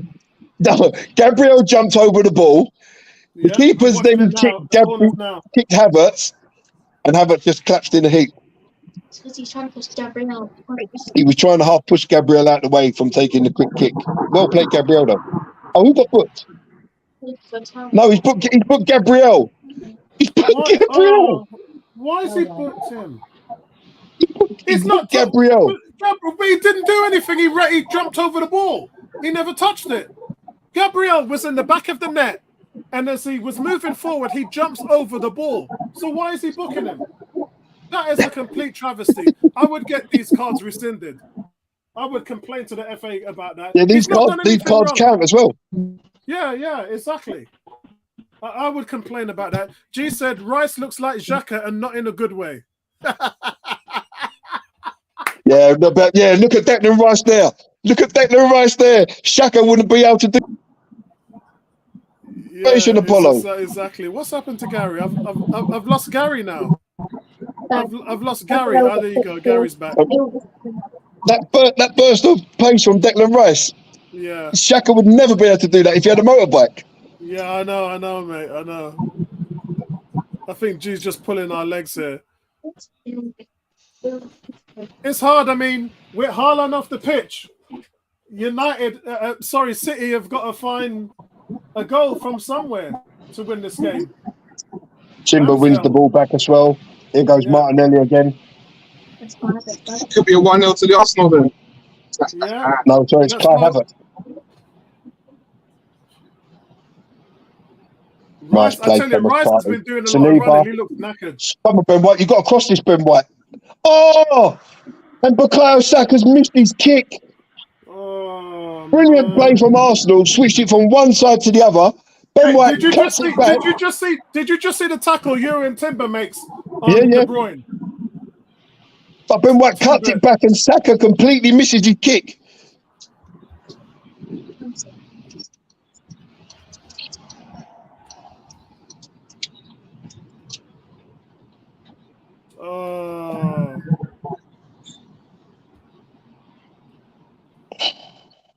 Timber just put Kevin De Bruyne in the dirt. He just put him in the dirt. Hey, listen, Arsenal fans appreciate that effort by Declan Rice, man. Because he runs back to stop David Silva in his tracks. David Silva? He left 3 years ago, didn't he? Yeah, Silva, sorry. Ben White, you've got to clear that ball. I don't know why you're trying to do a little flick there. 68 minutes and 10 seconds gone here, guys. The game is starting to heat up a little bit. Haaland has been subbed off. Arsenal not really made wholesale changes yet. 75th minute, innit? We know that. Yeah. But De Bruyne's on the ball now. Odegaard pressing like mad. Remember, De Bruyne's not 100% fit, guys. He's still nursing that hamstring injury, so I wouldn't look for a lot coming from him. A great speed back by Rice. I just saw Declan Rice. Great pressing from Declan Rice there. That's what I said. The fans appreciate that. So Declan Rice gets caught upfield. Energy and focus. City come. Oh, it's deflected over the bar off a Timber. Wow. So Declan Rice got caught forward there, and it was Kai Havertz filling in. Yeah, Declan Rice overran it, didn't he? 2 games with Arsenal, he's had 5 goals. He's been involved. You've got to get tighter on Kevin De Bruyne in those situations. You've got to get tighter. So they take the quick corner, City. It's Foden. Yeah, Saka missed. Saka. Oh. And it's Timber again, I believe. Timber again to the rescue. Saka. Timber's been awesome today, guys. I thought Ramsdale could have come and caught that.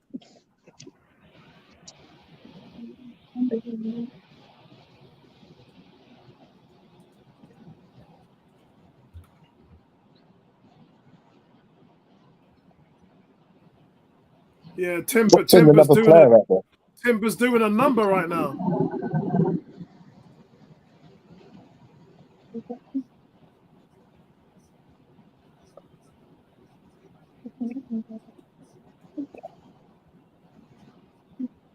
I think it's time for some subs, Mr. Arteta. Yeah. Look, I'm looking dead out there.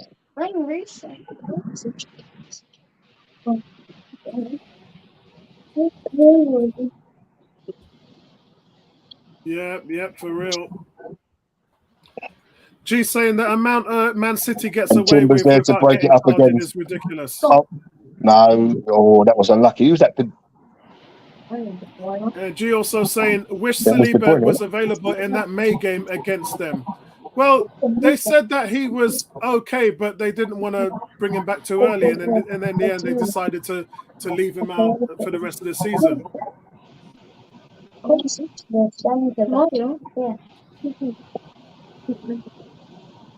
City now give the ball away. Look, they've just put through Kai Havertz, but that's covered. Wow. It's a good game, guys. It's a good game. Yeah, hey, Vincent, let me just go to the fridge and get my bounty. All right, yeah.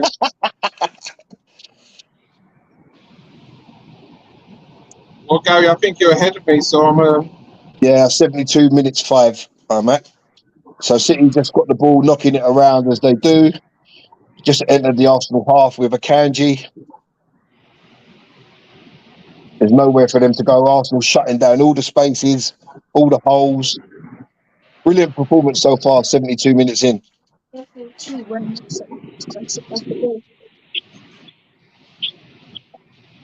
tell you what, it's still good to see Palmer playing for City, though. You know, he's a good youngster. Good that they're giving him the opportunity. Yeah, in the pre-match interview, City got Kyle Walker, and Timber again blocks the cross.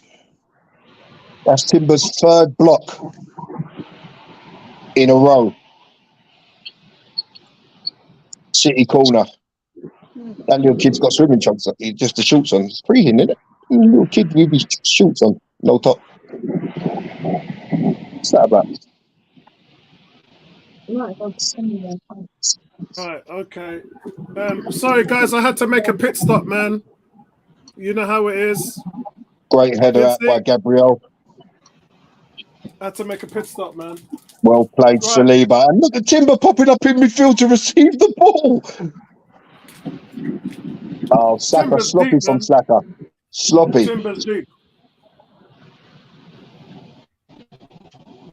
Timber's deep. Oh, and another slack ball from Saka. Almost put Ben White in a little spot of bother.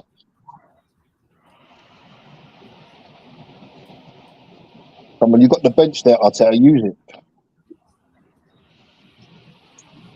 Oh, Timber gives the ball away. Yeah, Timber just gave the ball away there. City come now with De Bruyne. It's a great little ball from De Bruyne.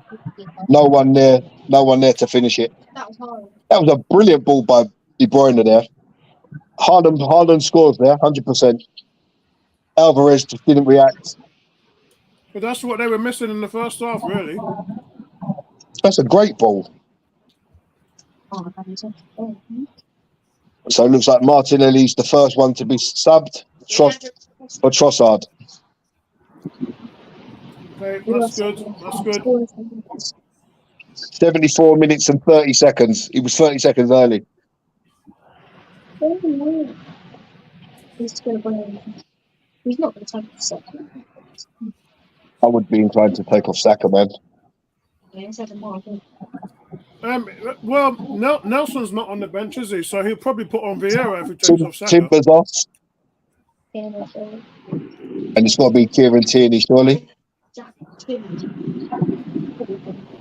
And Kieran Tierney's on for Urian Timber. Okay. Great first performance from Timber there. You see some of that Scottish energy. That brave knight energy.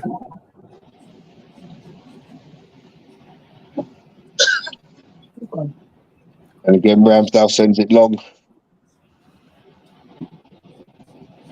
See, that's when you need someone running off of him, because the ball goes over Havertz and the defender, but there's no one running off the back of him.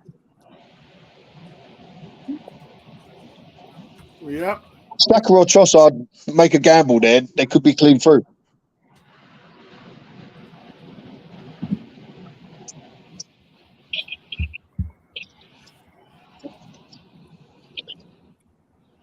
So Trossard has taken up a central position and Havertz has gone out to the left with Odegaard pressing up front.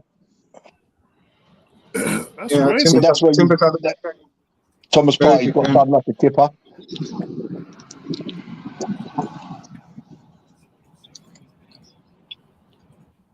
1-0 City. Cole Palmer. Oh, Jesus. But that gets done because Thomas Partey gets turned, and when the ball gets played out, KT gets a foot in it, but not enough to clear it. But we don't recover. But that's where Partey's got to give away that foul. Way down in the other half. Don't let the guy just run past you. The first time we've been out of position. And notice, obviously, Timber's just come off. Clearly not new into the game. Think about it. Yeah, we were unlucky there because we tried to clear the ball twice and it rebounded and hit a City player. So they had a bit of luck with it. Great finish, the though. first deflection came back and then it came to Kieran Tierney. He tried to get rid of it again and then it was deflected right into the path of Palmer. Great finish. Yeah, really good finish.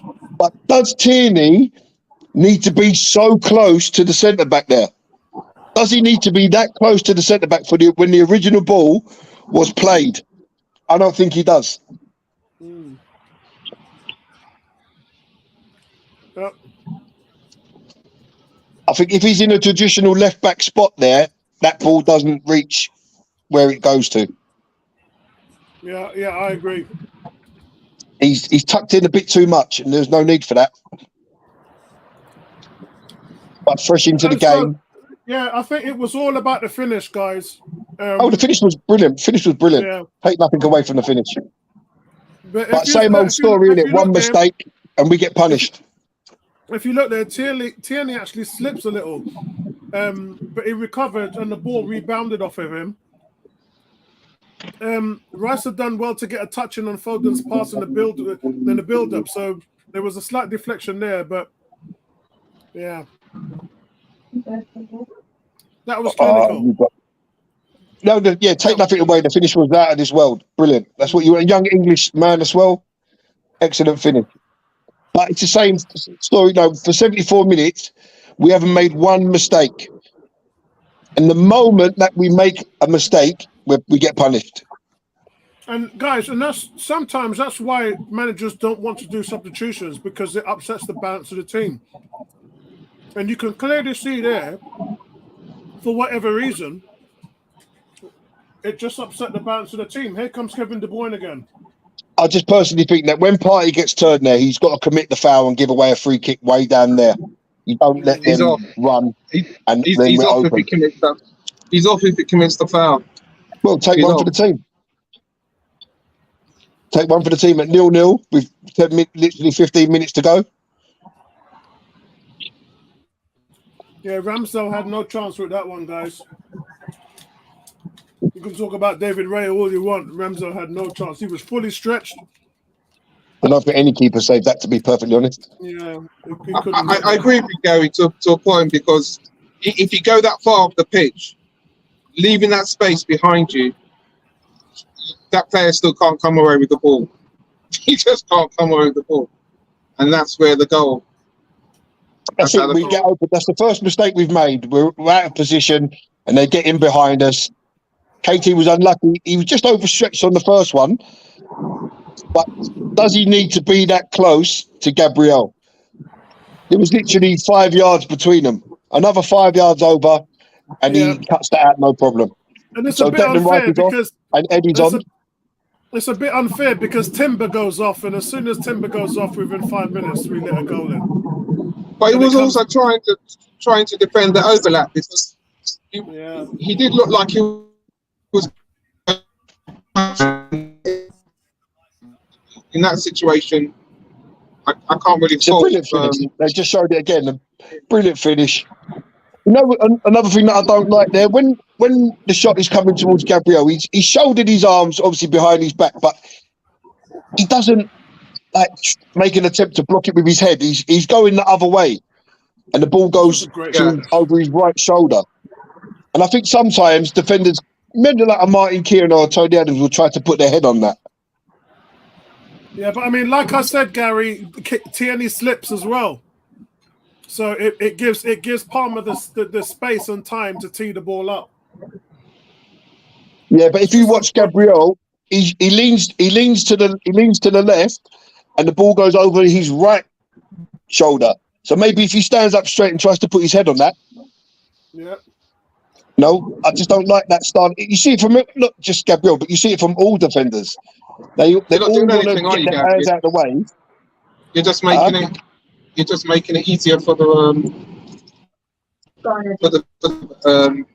more space to shoot. That's it. Yeah, you stand up straight. If you have to take it in the face, take it in the face. It just goes to show though. Oh, here Ben White's made a mistake. Here comes Alvarez. 2-0. Oh no, he's missed it. Phil Foden's missed it. What a save from Aaron Ramsdale. That is. What a save. I thought that was in. So Ben White doesn't react. The ball bounces off of him. Alvarez takes it, plays the pass to Foden, and Ramsdale gets something on it and it goes past the post. It goes through Ramsdale's legs, but he gets enough on it with his heel to put it past the post. What a save. Yeah, it's a great save. But my concern is before that, Odegaard, the ball gets played forward to the striker position, and it doesn't look like Havertz and Eddie knows who's actually playing the number 9 role. I would expect another great save from Ramsdale. So the corner's taken. City have got one player at the near post. He gets the flick on. Ramsdale pulls off another fantastic save, and Arsenal get away with it again. Yeah, that's a great save by Ramsdale. So now Riker's gone off. Partey's got the single pivot role. Havertz has dropped into the 8.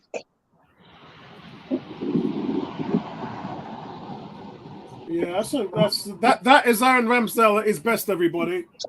Right, so yeah, that's two Ramsdale brilliant saves from Aaron Ramsdale there.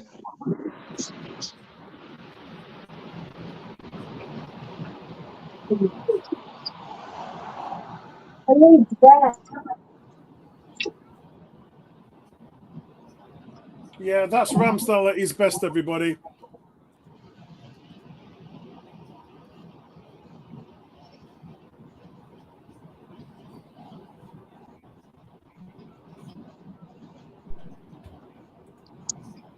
Yeah, it's a shame about Timber, man. It's a shame about Timber coming off. Nothing against Kieran Tierney. I mean, his clearance gets deflected and then he slips. Thomas Partey. So well done, Thomas Partey. Got done there by De Bruyne, but yeah, he recovered to cover Saliba.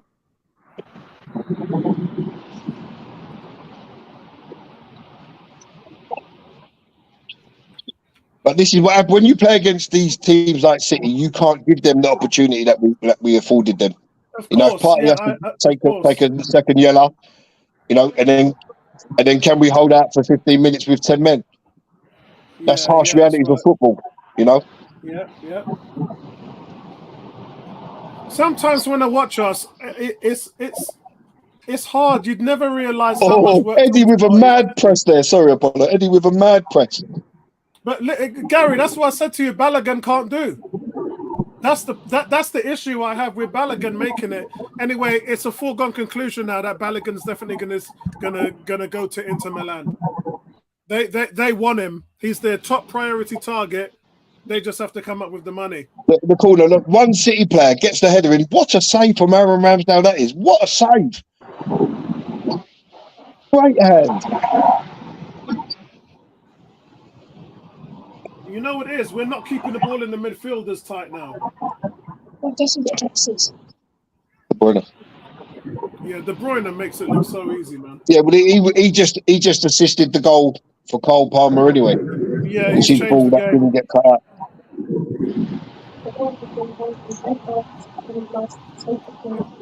So De Bruyne against Arsenal, in his last 8 appearances, he's been involved in 8 goals. Yeah, I'm not surprised. 6 goals and 2 assists. Yeah, I'm not surprised.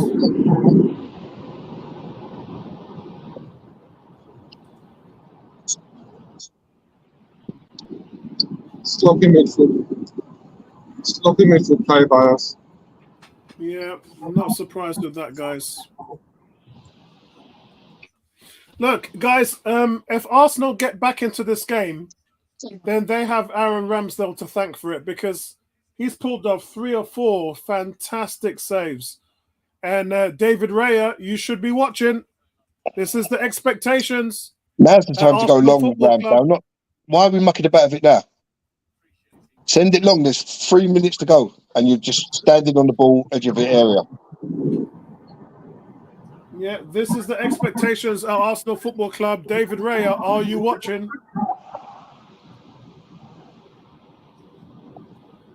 So there's 3 minutes left in the games, guys. Arsenal have got to do something quickly if they're going to push this thing into extra time. And really, it's undeserved, because I thought Arsenal played really, really well. But I think Smith Rowe has just come on for Kai Havertz. Yeah, it's for Havertz. And Fabio Vieira for Saka. Is Saka? It has to be. Oh, unless it's Odegaard. No, Gabriel. Oh, so they're free at the back now. Right, they're going free on the back.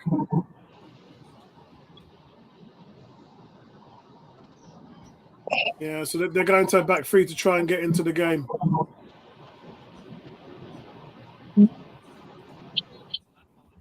Great turn, Trossard. Well played, Trossard. Tini, where are you going?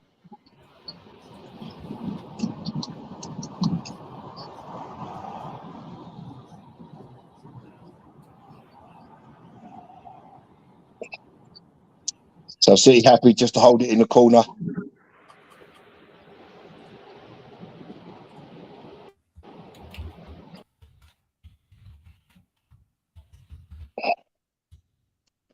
And Arsenal win a free kick in right by the corner flag.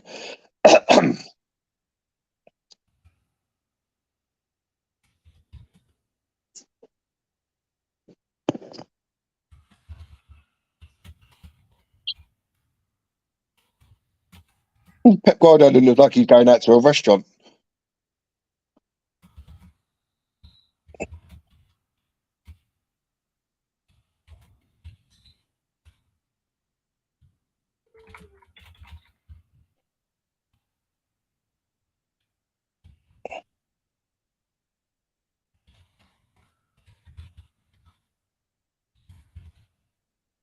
Oh, Aaron Ramsdale. First mistake from Ramsdale.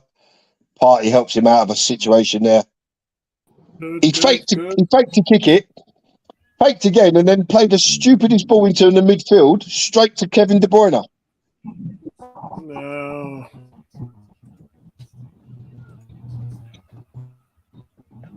Oh, come on, man. What kind of a foul is that from Rodri? But see, because Rodri should have been booked previously. He's grabbed Partey around the neck and thrown him to the floor. Yeah, and has he got a yellow for that? No. See what I mean? Yeah, they've let him off big time today, and I don't see the reason why. Partey's been, the thing about it, because of that early yellow card after 7 minutes, Partey's been playing with the brakes on. And it's just but sometimes you just got to take one for the team, man. Yeah. I know it sounds ridiculously harsh, but well, because that would have meant that he would have missed the first game. You can't have that, man.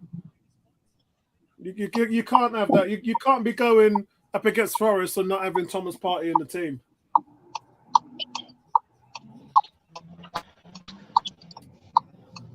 Look, overall, Guys, there's 30 seconds left. Overall, I can say, regardless of the result, 8 minutes. 8 minutes added on. 8 minutes. Oh wow! So, regardless of the result, guys, I'm really happy with the performance to an extent of because you know what? I can actually see what the plan is now. I can actually see what the plan is. The question I have is how would Zinchenko and Jesus change in a game like this? How would they influence in a game like this? And what's a ball that is? Oh no, it's not. You also have to realize as well, since Jesus and Zinchenko have come into Arsenal team. Oh my God! Do you know who got man of the match? Who? Cole Palmer. He only did one thing in the game, mind you. Yeah, well, he won the game. Yeah, but come on, man. He done one thing. He hasn't touched the ball since. Yeah, I know. He didn't touch the ball before that either. Well played, Eddie. Good hold-up play from Eddie there. Here come Arsenal with Kieran Tierney, with Trossard. And we've got to speed up this play. Smith Rowe, Partey. Well played to Kieran Tierney. Come on, get the ball in the box, man. Oh, we haven't got Havertz on, to be honest, now. No, we haven't. It's good hold-up play from Eddie. Odegaard's still on the pitch. I'm surprised that Odegaard is still on the pitch. Yeah. Arsenal switch it. Good to see Smith Rowe back on the pitch, though, man. Thomas Partey, Kieran Tierney. Good cross from Tierney. All the way through to Fabio Vieira. Fabio Vieira to the back post. Thomas Partey gets up and he's just beaten to it by clash of heads, I think. Between Thomas Partey and Kyle Walker.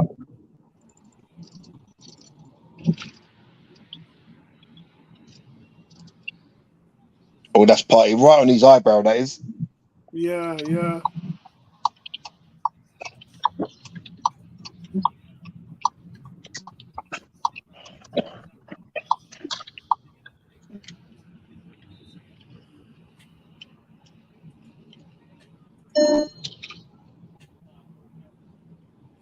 So Walker's down at the moment. Yeah. It's got the clash of heads with Partey, so that's where I'm at the moment now.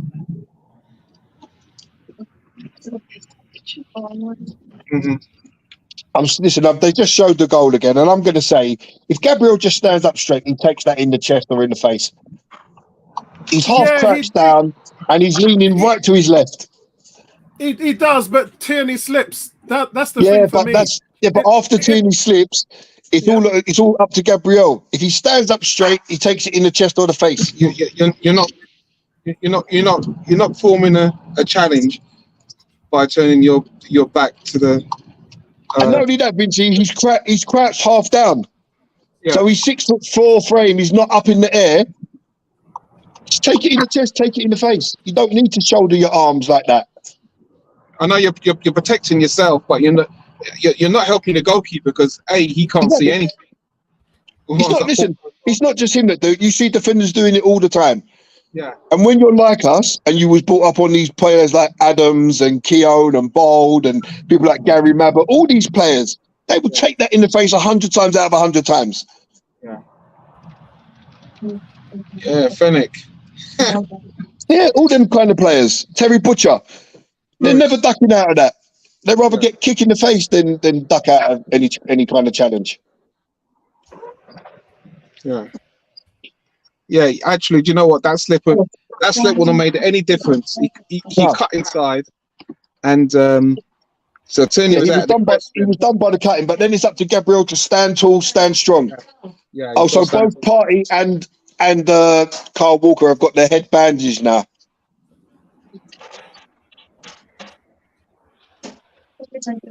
Yeah, so Pep is talking to the officials on the sideline. Why don't you give him a yellow card? I'm just kidding. How's it a goal kick? Yeah, Kyle Walker there. I'm surprised Kyle Walker's still at the team. Shouldn't Kyle Walker be in Bayern? Saudi Arabia by now? Yeah, I thought you would have gone. Yeah, I'm surprised he's still in the team, bro. Oh, Jeff Hurst there, look. Well, I don't think we've given away much this pre-season. I know the results haven't gone our way. But we haven't given much away in regards to. I think it's been a brilliant performance, barring obviously the missed chance from Havertz, which he should have really buried, and the one mistake we made, we left ourselves open, and they scored from it.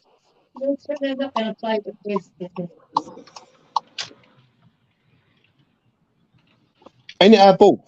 Yeah, it's our throw. After a head injury, shouldn't those players be off the pitch? Yeah, they've gone off the pitch. But it looks like they're just changing. Carl Walker's changing his shirt. It must have had some blood on it. I think they've got to do better than head injury. Restarted again with a drop ball to the Man City goalkeeper.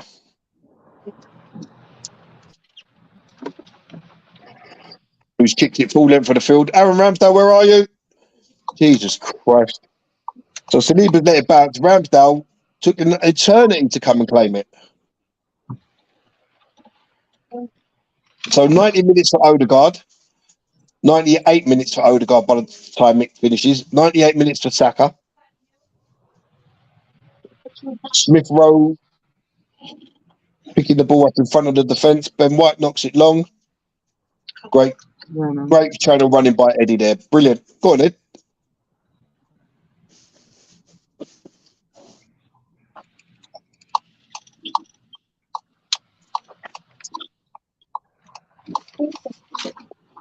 Well played, Thomas Partey. Come on, Fabio Vieira now. You slowed down too much.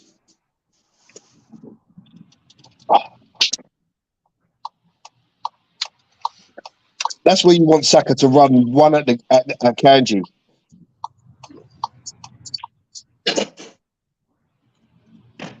So Smith Rowe is playing like the 6.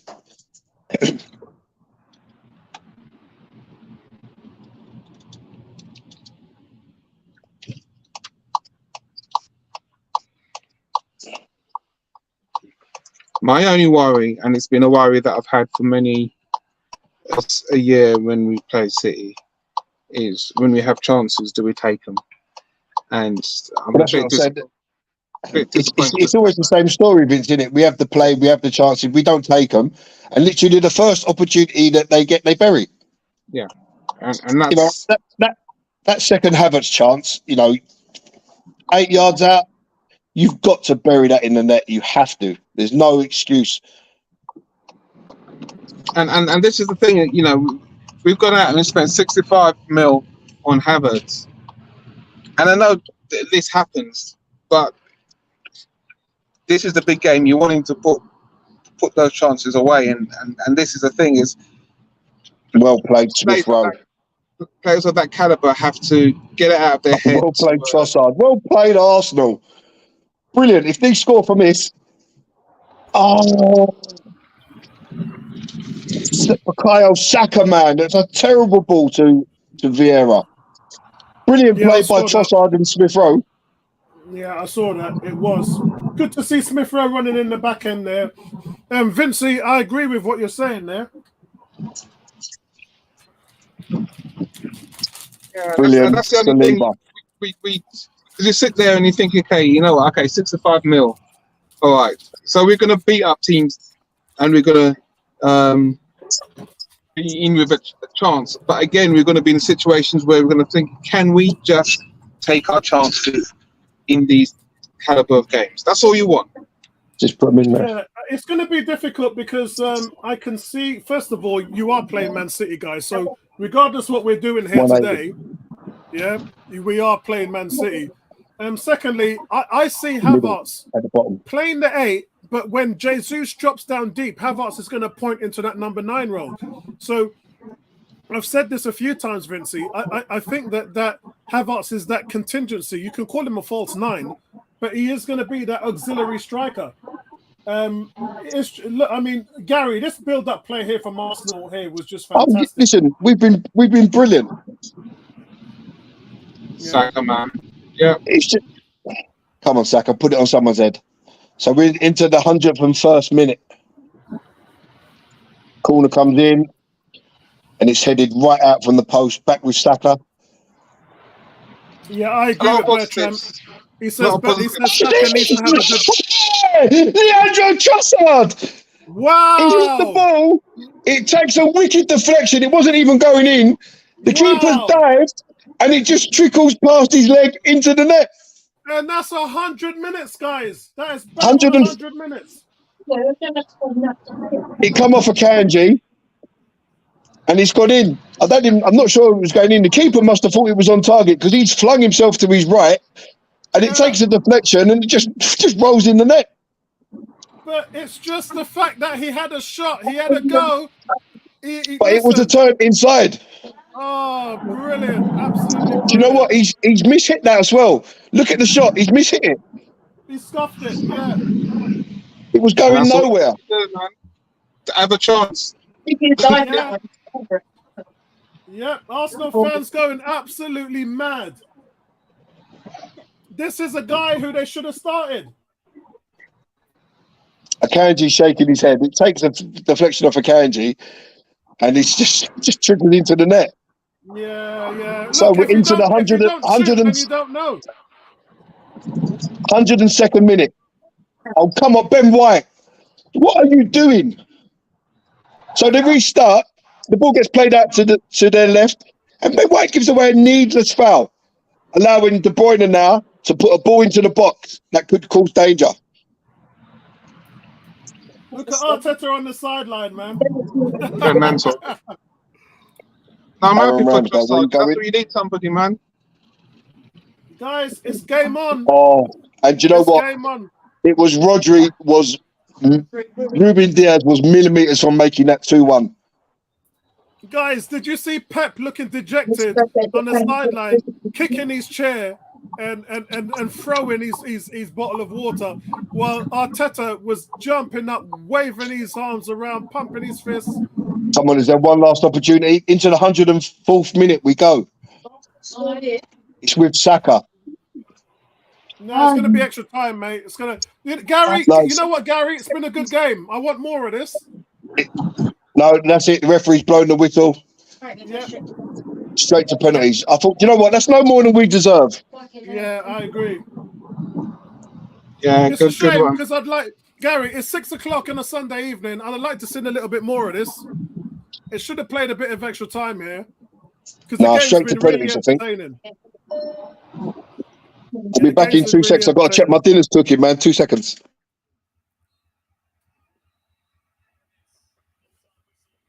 Yeah.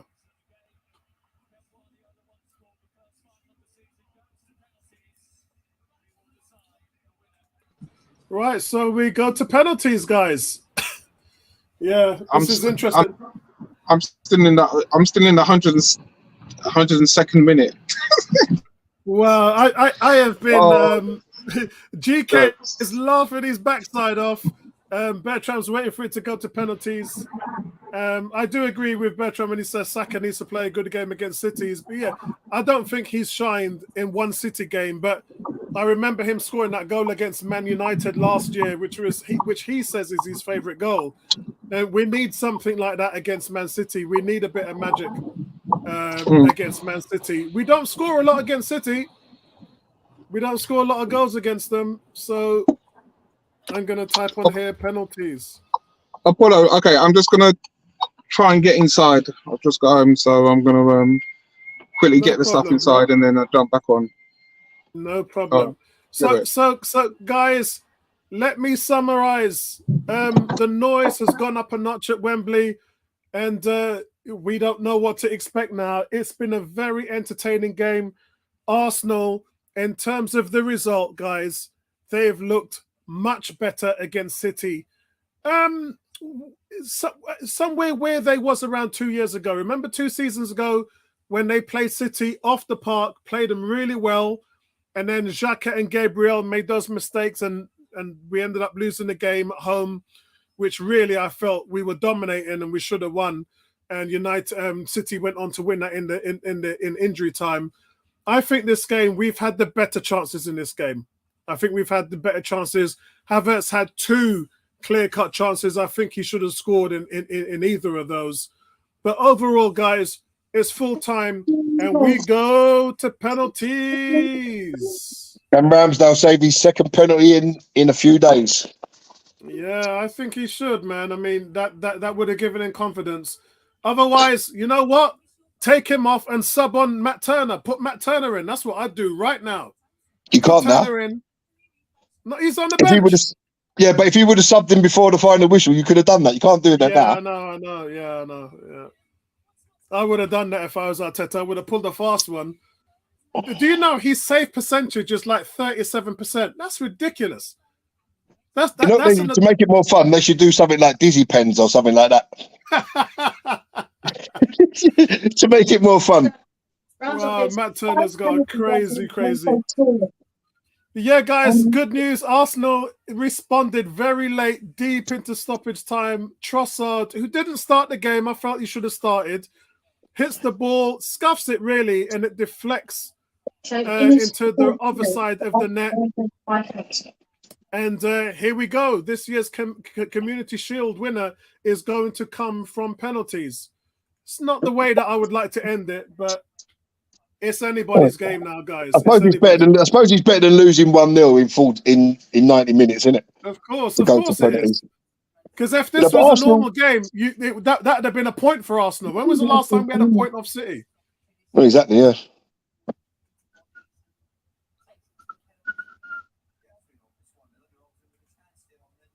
The referee lecturing the goalkeepers. Look, they know what they're meant to do, mate. Just get on with it. Yeah, I hope there's no rules for. It's at the Arsenal end anyway. Yeah, here we go. And it was like Arsenal stepping up first.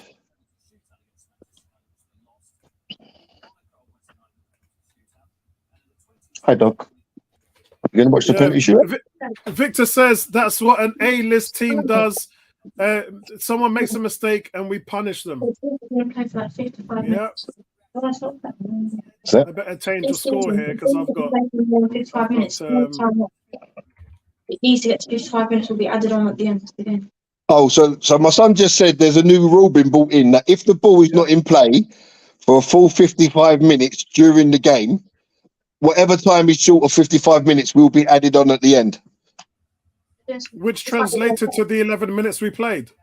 Well, no, I think the rest of it come from the head injury, didn't it? It was 8 minutes, and then they played a further 3 minutes because of the head injury. So Odegaard stepping up first. Yeah, I can see him. So Bertram, I've been telling them we should get the Qatar referees to keep playing them Qatar 10, 15 minutes time added on business, man. we should play Qatar. And Odegaard scores. Excellent. Great penalty. Let me update that. It's going to be hell me updating this sheet all the time. Sorry, somehow my headset is not connected to my computer. I'm not sure what's happening. And I probably have background noise. Are you on the iPad? No, I'm on my computer. Oh, okay. Up steps KDB. Good penalty. Yeah, it's a good penalty there from Odegaard. Come on, big Aaron.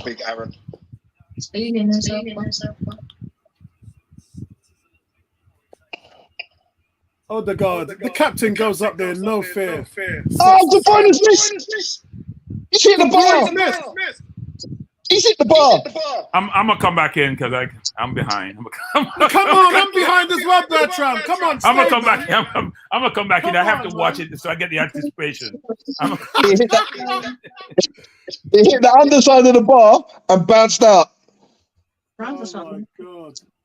Ramsdale went completely the wrong way. Up steps Mr. Trossard.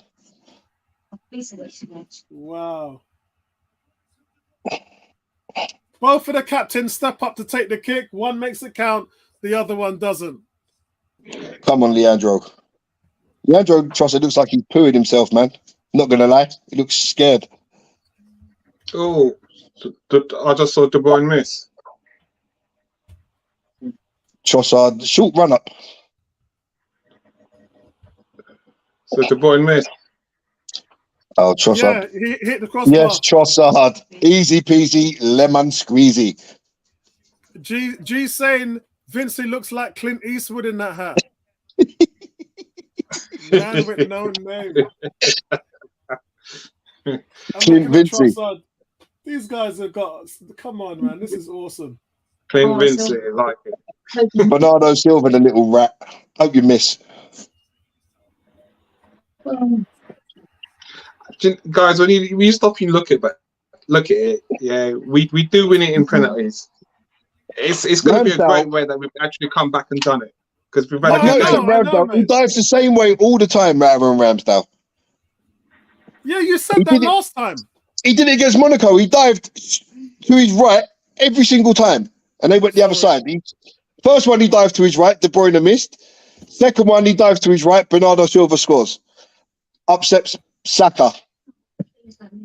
I'm nervous about this penalty, man. I'm not going to lie. Saka's missed these last 2 penalties. It's a short run-up as well, man. Short run-up. He doesn't look confident. Yes, Saka. It was a scuff, but the keeper went flying to his right and he put it to the left. Well, at least he gets it on target. It's 3-1. It's 3-1, Apollo, not 3-2. Oh, sorry. Let me change that. Do you know what? It was a terrible penalty, but the keeper went the wrong way. That's all that matters. Yeah, it's from Saka, isn't it? Ramsdale has to do a lot better with his penalties, man. Yeah, and Saka scuffs that on the floor as well. He's smacking this, Rodri. He's smacking it. Yes, Ramsdale! Come on! He went to his left. He saved the ball. Went to his left. He saved the ball. Guys, I think Arsenal's going to win today. I think they're going to win the Community Shield. They have to score. That's a terrible penalty. It almost went under him, but he got his hand down just at the right time. Guys, you know what? Saka's technique, really technique. Oh no, man! Oh no, Fabio Vieira. Vieira will score. Vieira will score. Fabio Vieira. Why would you send him up now? He will score, man. Gabriel's not on the pitch. Didn't Fabio Vieira? Oh, look at that! Yeah, Ramsdale's done well there. Good save, Ramsdale. So first time I've seen him save 2 penalties for Arsenal. Yeah, good save. Yes, Vieira, top bins. Top bins. And that's it. Game over. Yeah, game over. Arsenal win. Good save. The players are going crazy. The players are going crazy all over Aaron Ramsdale. And you know what? They've done it a disciplined, mature way. You know, they stuck at it. Got the bit of luck with the goal, but they literally matched City all game. So well done to them. Well done. And they wanted it. They wanted it. I'm just going to enjoy the moment and turn this up. It's the first time we've beaten them in 3 years. It's the first time. Bye. Bye. There's a happy birthday. There's a happy birthday. You go and turn the veg in that day, the cabbage. Bye. Happy birthday. FA Community Shield winners 2023, the Arsenal. And Vieira's getting all the praise. What a penalty, though. What a penalty that was. It was. Oh, beautiful. No keeper saving that.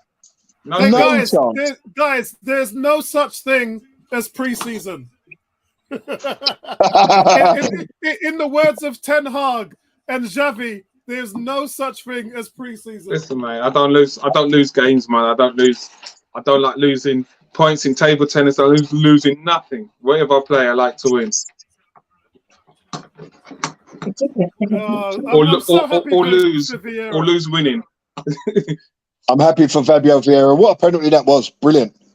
But you know what, guys? I know you don't like it when I say this, but that was down to Arteta today.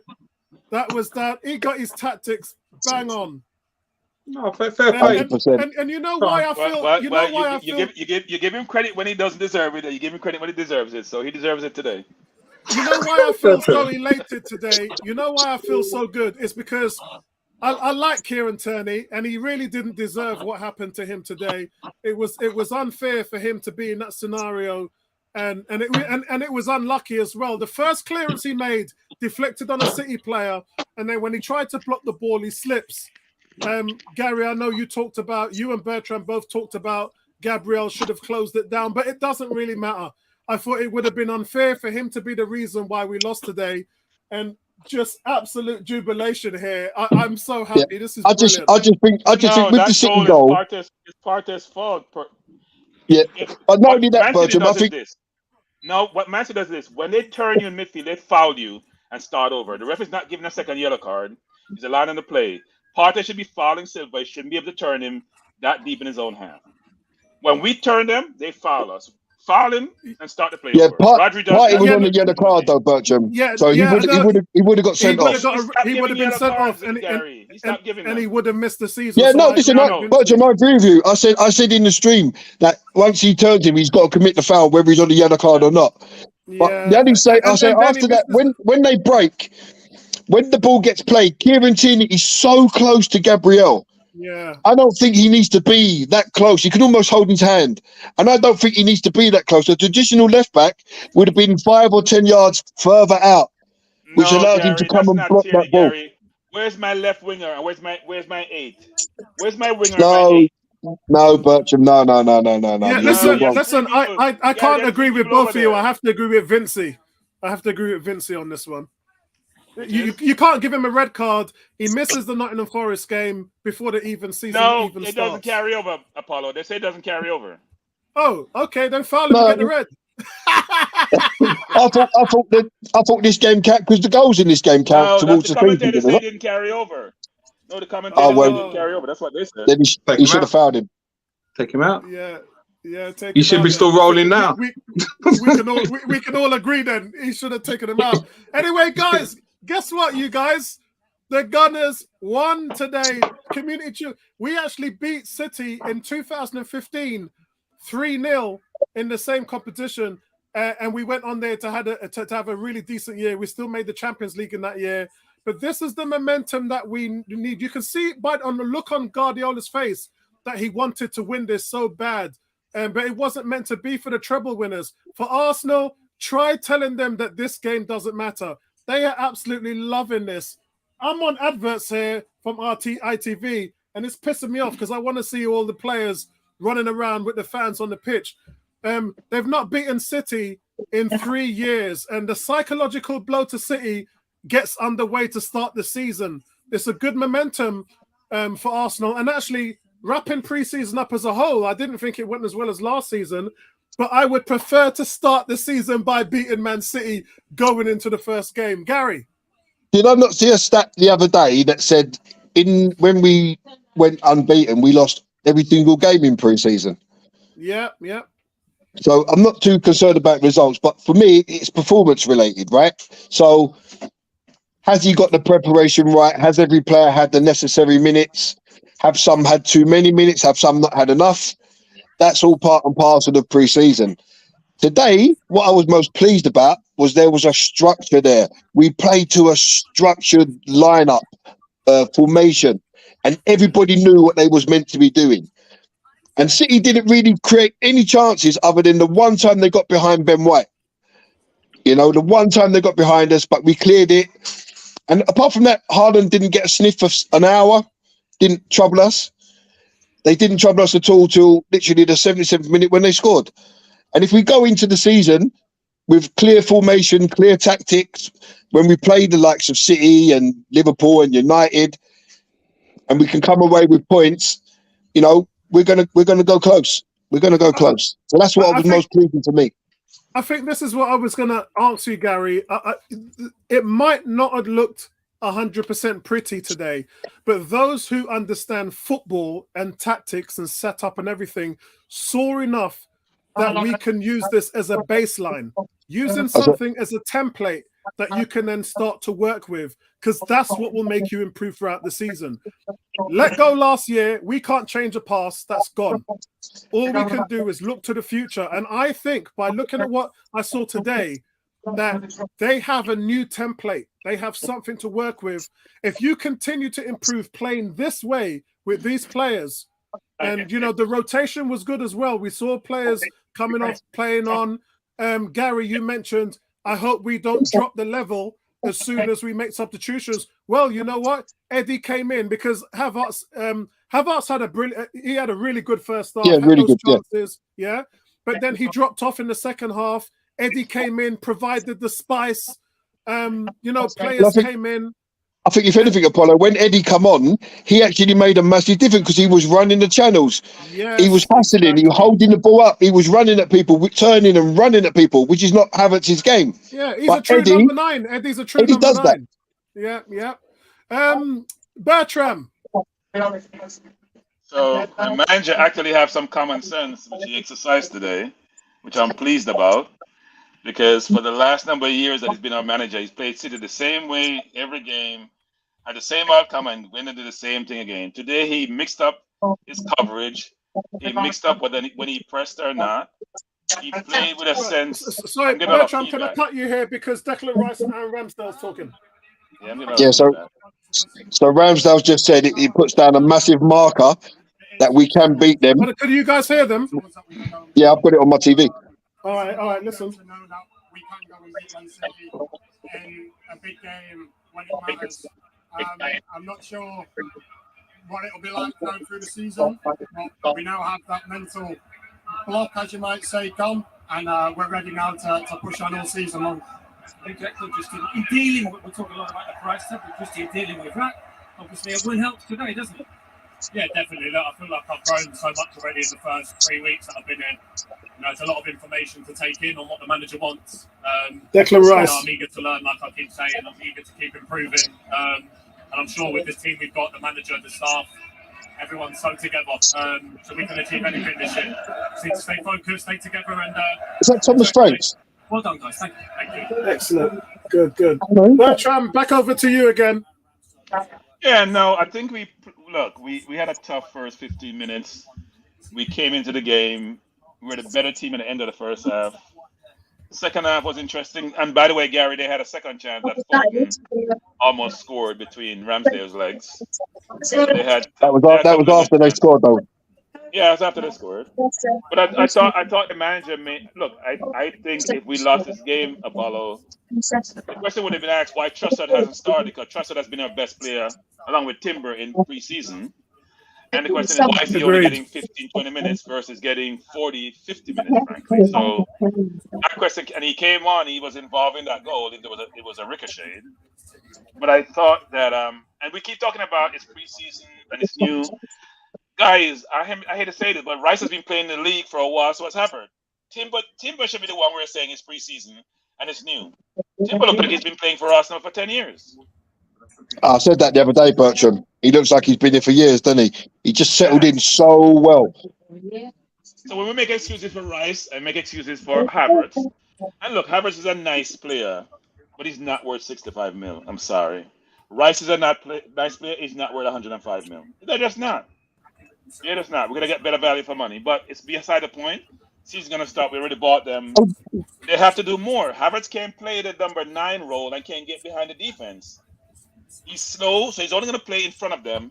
So it makes their life easy. Eddie came on, and Eddie's stretching the defense. So give his midfielders more room to operate, which is important in a game, especially against a Man City of the world.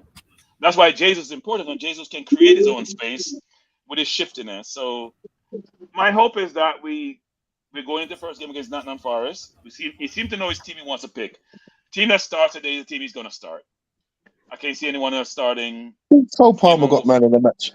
Joke. Because I don't know why he got man of the match. He came on late. He scored a brilliant goal, by the way. It was a well-taken goal. I thought Timber was our best player, along with Saliba, actually. But I thought Timber was fantastic. It was interesting, actually, that we're saying we have depth now, but when it came second half, it was next. Did we have depth, or we think we have depth? So it didn't seem that there were a ton of options on the bench in terms of who you would want to come on to make a difference, apart from Trossard. So do we have the depth that we say we really have? I thought that when the subs were made, I thought Eddie made a massive difference, as did Smith Rowe. He did. They did. But I'm just saying, are they considered the same equivalent to the people who started? I would say so, yeah. I would say so. Okay. Yeah, and we'll see how that plays out at the season moving forward. Vincey, let's have your 2 cents, and then we'll go into player ratings. No, I just think it's look at those who made a difference in the game. Vieira's had a lot of stick towards the end of last season and pre-season, and he turns up and scores the winner with an absolutely beautiful penalty.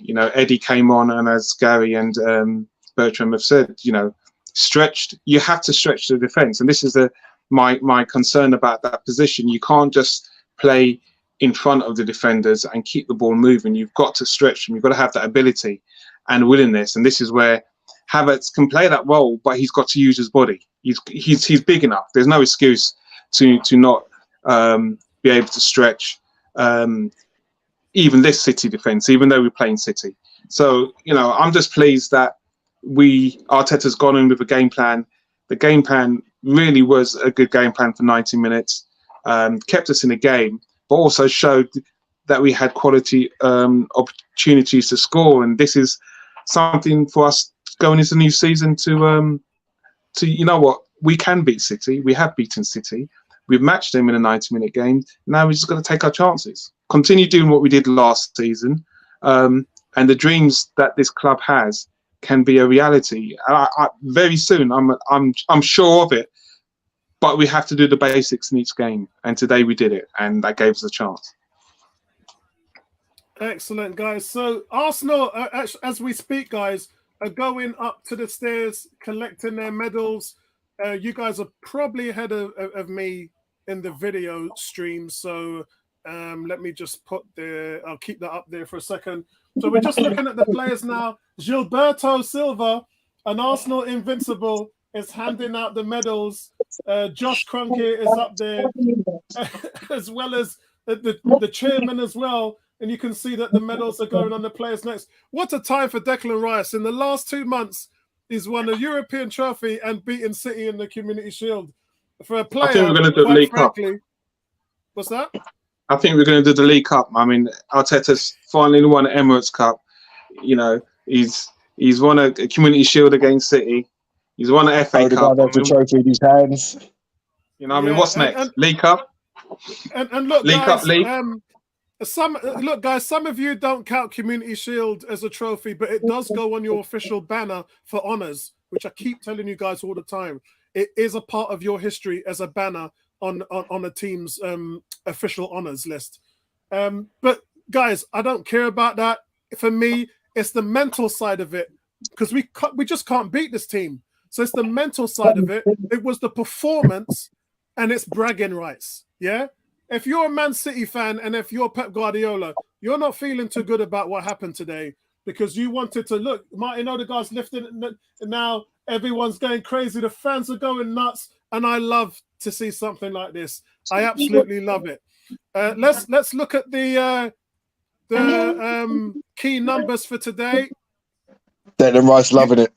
You guys ain't going to be able to see this because the writing's so damn small. So here we go, guys. Arsenal, number 1, have won the Community Shield for the 17th time, the second of any club after Man United 21. Arsenal now move ahead of Liverpool on the all-time list.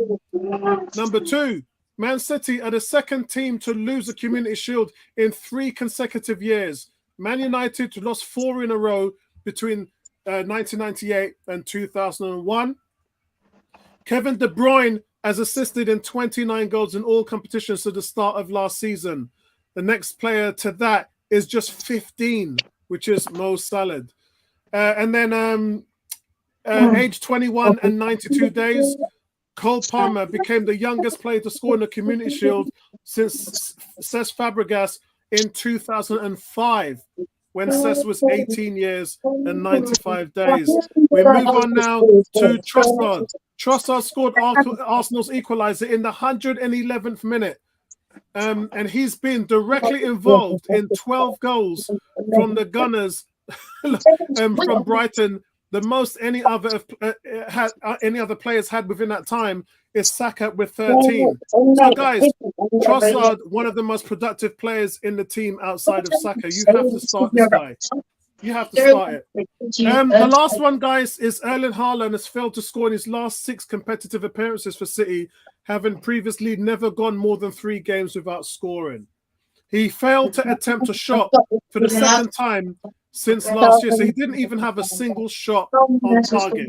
So, by that account, I guess you can tell we move now to player ratings.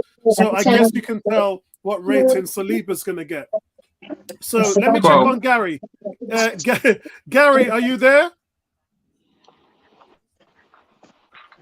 Yeah, Gary's there. Okay, let me start my player ratings, guys. Player ratings, Aaron Ramsdale gets an 8.5.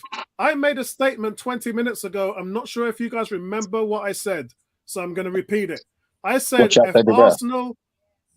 Sorry? And you say, watch out David Raya, didn't you? No, I did say that, but I also said something else. I said if Arsenal lift the Charity Shield, it would be down to Ramsdale because of the 3 or 4 quality saves he made. And lo and behold, they equalize and then they end up winning in penalties. But it's all down to Ramsdale. This game was literally over, but he was fully tested in this contest. He's made 2 quality saves by Rodri and then Julian Alvarez as well. So Ramsdale really should get man of the match, but because of Timber's performance, I have to put him ahead of that. Ben White, I thought he handled Jack Grealish well, but you know, Phil Foden came on and did pretty well and created that opportunity that sort of nearly missed. But Ben White, you know what? Ben White had a fair game, so I'm going to give him a 7. Saliba, I'm going to give it 8. Erling Haaland in 60 minutes accumulated a 0.00 XG. Let me say that again, ladies and gentlemen. Erling Haaland against Saliba had a 0.00 XG. Not a single shot on target because of William Saliba. You know what, guys? It's on. I'm going to give him an 8.5, man. Cha. If I'm giving Timber an 8, that's not fair. That's not fair. Yeah? Because you know what it is, guys? You show me another defender who's going to hold him to Haaland without a single shot all season long. Then we. I think he only touched the ball twice, didn't he? How many times did Haaland touch the ball? Not enough. That'd be interesting. That'd be an interesting fact. So Saliba, I'm going to give Saliba an 8.5. Gabriel, I'm giving him a 7.5. He had a good game as well. He worked in harmony with Saliba.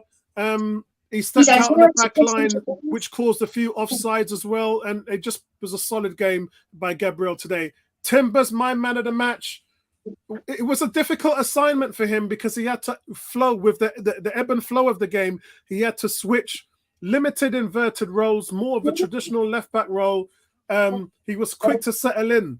To understand how tough this game was and who he was playing against, he defended superbly. When was the last time we said a left-back for Arsenal defended superbly? Ashley Cole, innit? Yeah. Ashley Cole. No, Monreal. Yeah. Yeah. Yeah, so it's been that long that I've said a left-back has defended superbly. Guys, if he can give you this defensively and go inverted, then you know what? I'm moving Zinchenko up into the midfield in the number 8 position or as an attacking player. I'm not even looking at him in the back line anymore. So, and that's just me. That's what I'm doing. This guy is undroppable for me. Would you not be inclined to, when Zinchenko comes back, to have Zinchenko on the left and Timber on the right? Do you think that would work? Or do you think it would be too much? I think it would work. Yeah, I do. I think it would work. Because considering he's played most of his games as a centre-back and then a left-back, and he can play right as well. I mean, the guy is just so flexible. What it is, though, Gary, it's situational, right? So there's teams like Forest that you can just do what you exactly said. But if you're playing a Man United, a Man City, a Tottenham or whatever, a Chelsea, then I would like to see him play here so that he can solidify that position and nullify players like Salah, etc. So it's situational for me. Let's move on to Thomas Partey. look, I gave Partey a 7. I thought he had a shaky, rocky start to the game. People are blaming him for the goal as well. But I think in between that, some of his performances, touches, tackles, and his distribution was exceptional. And it just goes to show you, I made a statement at halftime saying, it's games like this that you look at him against top opposition that you just think, what on earth is going on? I'm going to say something else as well, guys. Remember when Thomas Partey was about to leave and go away to the African Nations Cup, and we played Man City at home and nearly beat them. It was Xhaka and Gabriel's mistake, which is why we lost. But in that game, Thomas Partey dominated Manchester City from start to finish. He just dominated them. With his dual winning capacity and his distribution, look, he would have got a 9 today if he didn't make those mistakes. But I'm going to give him a 7. Declan Rice, I'm going to give a 6.5. I thought he was excellent without the ball, and I always talk about without the ball. Being a good player without the ball as well as on the ball is just as important. And sometimes we have the tendencies to talk about what players do on the ball too much and not focus on off the ball. And with Declan Rice, I thought his recoveries today, I thought his the teaming up on the rondo when needed to was just trademark Declan Rice. But I think he needs to offer a little bit more on the offensive side. And guys, that's going to take time. It took Xhaka time to settle into that number 8 role. And Xhaka went sometimes 5 or 6 games where he was missing and invisible in the build-up play. So I think we're expecting a lot from Declan Rice, and rightly so. He's got the price tag to live up to, but we're just going to have to give this one a little bit more time, guys. I'm going to give him 6.5 today. Odegaard, a 7.5. Man, some wonderful moments, man. I mean, guys, if this was a dunking contest, he would be getting 10 banners all the way. He just provided us with some quality moments. And for sure, that brought the fans into the game. And really, as a leader, that's what he needs to do. And setting the tempo on the penalties, banging that one straight off in to set the tone, that's what the captain does. And he didn't put a foot wrong today. I'm going to give him a 7.5. Saka. I didn't think he had a good game today, guys. I think he had one run where he beat Akanji in the remember, Gary, he beat Akanji on the right. In the first half, that was, yeah. Yeah, in the first 10 minutes. And then after that, I don't really remember mentioning his name. I'm going to give him a 6 today because that's the lowest mark I can give an Arsenal player. I've actually given one Arsenal player lower than that. But, yeah, look, I have to be honest. I don't think Saka had the best game today. I don't think he did himself much justice with today's performance. And so, yeah, I'm going to give him a 6. Carl Havertz, I'm going to give a 7. He might have missed a couple of good chances, guys, but this performance today was a very bright performance in the place of Jesus and Nketiah, who had the knock in the last game, and we knew Eddie wasn't going to start. But I think the first half from Havertz was a very good one. I thought he dropped off a little in the second half. I thought he went missing a bit. I don't know whether that was down to the pace of the game or how everything changed, or City taking control of the game as a whole. But look, it was a bright performance from Havertz, and I like to see more. And there's going to be games, guys. We're in so much competitions. There's going to be games where we can't play Eddie and Jesus in every single game, and you're going to need a third option. And I don't mind this third option of Havertz. On another day, he scores. He puts the ball in the back of the net on days like this. So, yeah, I thought it was a good day for Havertz at the office. Gabriel Martinelli, though, guys, wasn't good today. He was well off the pace. Defensively, he was losing his assignments. If it wasn't for Timber, we'd have been exposed. We'd have been exposed really badly. And look, my complaint is this overall. I didn't think he had a good preseason. I thought there was a few games where Martinelli didn't play well, and I don't think he justified a start today. I think Trossard should have started today. So I was a bit confused when I saw the team sheet and I didn't see Trossard on there. And I was like, what has Trossard done to not start today? And what has Martinelli done to start today? The two didn't really make sense. But look, it all worked out in the end. But for me, I give him a 5, which is the lowest grade today for Arsenal players. I'm going to give Arteta a 9. I thought the manager started the game with a yellow card and probably thought to himself, I've probably not seen that happen to any manager before. So let that be a lesson to every manager out there who's been watching this game. But Arteta, man, you can see what he was doing. The way he changed the system, he relaxed on the press, which was intermittent. He pressed more in the second half than he did in the first. The tactics, we saw double pivot today. We saw stay at home left back. We saw things which we didn't notoriously see last season. And I want to say, at the last game of the season, when he did his exit interview, he said, we're going to have to analyze what we did wrong, that we lost this title. We're going to have to analyze what the players did, and we're going to have to analyze what I did. And it looks like Arteta's analyzed what he did, because obviously, as well as everybody else, he's accountable as well. And I like what he's done here. He's in test mode at the moment, so he's experimenting with a lot of things, which is what people do in preseason. But he's definitely picked something up. And this is what I've been saying to fans all along. You're judging a guy who's got 3 years of experience. He has plenty of room to grow. His ceiling, is just going to improve and improve and improve as long as he's learning the game and as long as he becomes a student of the game. And so far, I like what I see, and I'm going to continue to back my manager. I'm going to go to war with him because I see all the hallmarks of a great one. And he's not there yet, but the hallmarks are there, and I would not be surprised if he went on to become one of the biggest names. At the moment, he's not there yet, but he has that in his locker. The ceiling is there for him, so long may it continue. Gary, you got the conch? Yeah, so I'm going to give Aaron Ramsdale a 9.5. While you was talking, I've just sat here and watched the 2 saves that he made when we was 1-0 down. And that one from the Rodri diving header is absolutely top draw. A strong hand to scoop it off the line and keep it out that's what won us the game. Without that guy, we would have been 3-0 down there without a hope in hell. So I'm going to give him a 9.5. I thought he was excellent. One mistake in the whole game where he inadvertently passed it into De Bruyne at the edge of the area. So apart from that, I thought he was phenomenal. His distribution was good, and 3 top-class saves. So he's going to get a 9.5. Ben White, I'm not a fan of Ben White's defending. I haven't been for a long time. Yes, he's a solid player. He's a solid defender, but sometimes he's questionable defensively.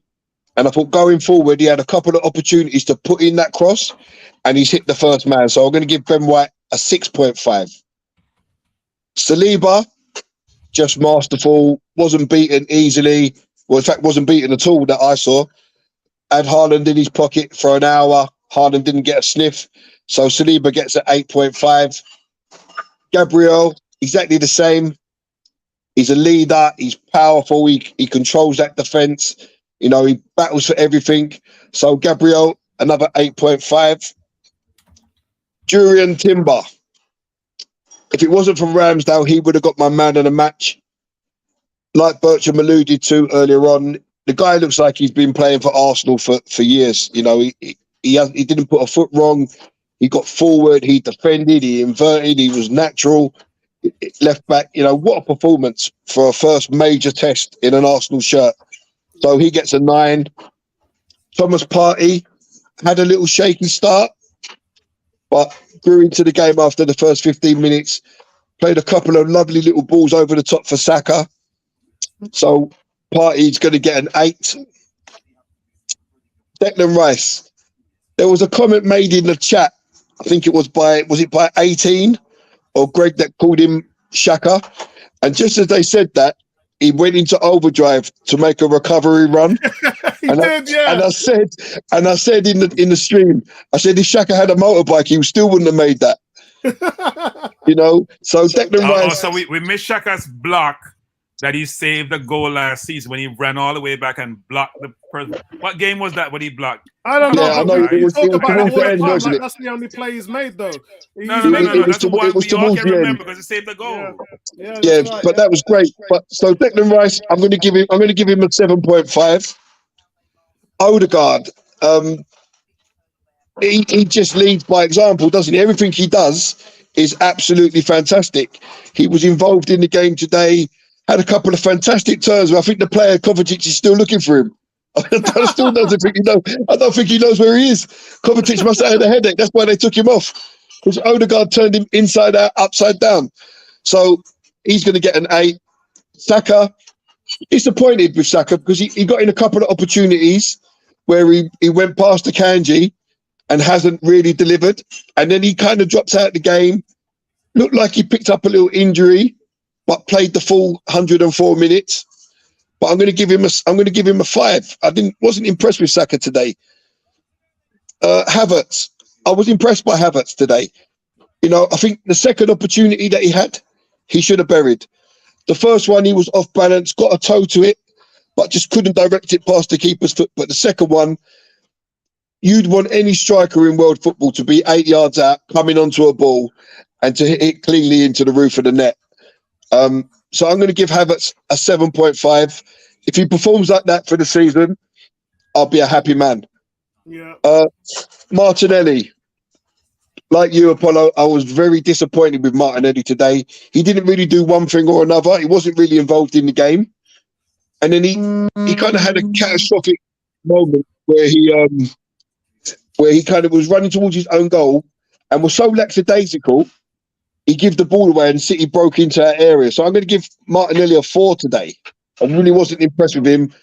Whether he hasn't had the required minutes in pre-season to be up to scratch, I'm not too sure. But we need more from him. Mikel Arteta, I'm going to give him a 10 today. I think he come with a clear game plan, and I think he got it 100% right. You know, the tactics were clear. We was compact. We was tight. You know, we didn't give nothing away till the 77th minute when they scored their first goal. He made the necessary substitutions. Trossard, who I thought as well should have started over Martinelli, to bring us back into the game. And I thought he got it right. And if he goes through the season with clear tactics and clear plans to play certain teams, I'd see no reason why we can't challenge again. So more than happy with his performance today as a manager. And I thought subs like Smith Rowe and Trossard, I thought they was really good today. I thought I'm going to give them 7.5 each. And Vieira and the rest of them just get a 6. And so Eddie gets a 7 as well, because he come on, he run channels, he turned, he ran at defenders. He made a massive difference in the dying stages. So more than happy with the performance and ecstatic with the outcome. Excellent. So let's change this up. Let's go to Bertrand. So I think I gave Ramsdale man of the match, actually, because as Gary alluded to, the save from Foden, even though as they call in Jamaica, it's a buck up, meaning it wasn't intentional. It was point blank. And frankly, if that was our player, would have said how poor he was not scoring from there. But I think Ramsdale did a good job of blocking it. He did make his normal mistake. He makes one a game, which he has to cut out because now he's going to have competition. But I gave him a 9, actually, just given the brilliant saves he made, and the header from Rodri, I think, was a brilliant save also. I have 2 man of the matches, actually. I gave Ben White an 8. Look, I agree Ben White is not the best defender to me, at least playing out wide, but I didn't know. Did Grealish play today? I can't recall. Trying to figure out if Grealish was on the field. I know somebody got substituted. It may have been Grealish, but I couldn't see him. When Foden came on, I saw Foden, and Foden made a difference. And I've always wondered why people rate Grealish so highly, and Foden is not rating the same, even much more than Grealish, because he's a better player. And Grealish's stats doesn't back up the notoriety that he gets, actually. But I don't want to spend this time on Grealish. So I gave Ben White a 7. Saliba I gave a 9 because I didn't know if Haaland was playing either. actually. And if you have such a big, strong, physical, quick center forward, and we haven't seen him the entire game for a team that plays ball possession, and they weren't going over the top because they didn't think they could reach him. That's why they didn't go over the top. And it says a lot about the person marking him. So he was shut out all game. I gave Gabriel an 8. I thought Gabriel played well, actually. And the one attribute Gabriel has that people don't seem to realize is he makes passes between the lines, which people don't seem to realize in his game that he has in him, which is he'd have a look-away pass between the lines to get the ball up the field quite a bit of times, actually. He's not necessarily the best passer, but he makes those passes, which are important. So I gave him a 7.5. I gave Timber a 9, and we're talking about Rolls Royce. I think Timber can play everywhere except in the goal. I haven't seen him play up front, but his attributes tell me he can play all 10 positions except, and maybe he can play goalkeeper, I don't know, but any position he sits in, whether it's inverted, left or right, whether it's right back, we know he's a center half. And if you can play inverted position, I mean, you can play midfield. And when he goes forward, he makes good decisions. It's been the best value for money so far we have done in this transfer window, because very obvious that he's a quality player. And I'm surprised he went for 40 mil, and someone like Anthony goes for 80 mil. That, I don't know how Ajax makes their valuation determination, but it's really interesting. But he's been brilliant this preseason. And when we say all the players have to acclimate to Arteta's system, and it's because of the style and system, well, why is Timber so much acclimated and seem like he played for us for 100 years, and the other two players who come in who play in the Premier League haven't adapted as well? It's interesting. I gave Partey 8. He made 3 bad touches, bad passes in his first 4 touches, frankly.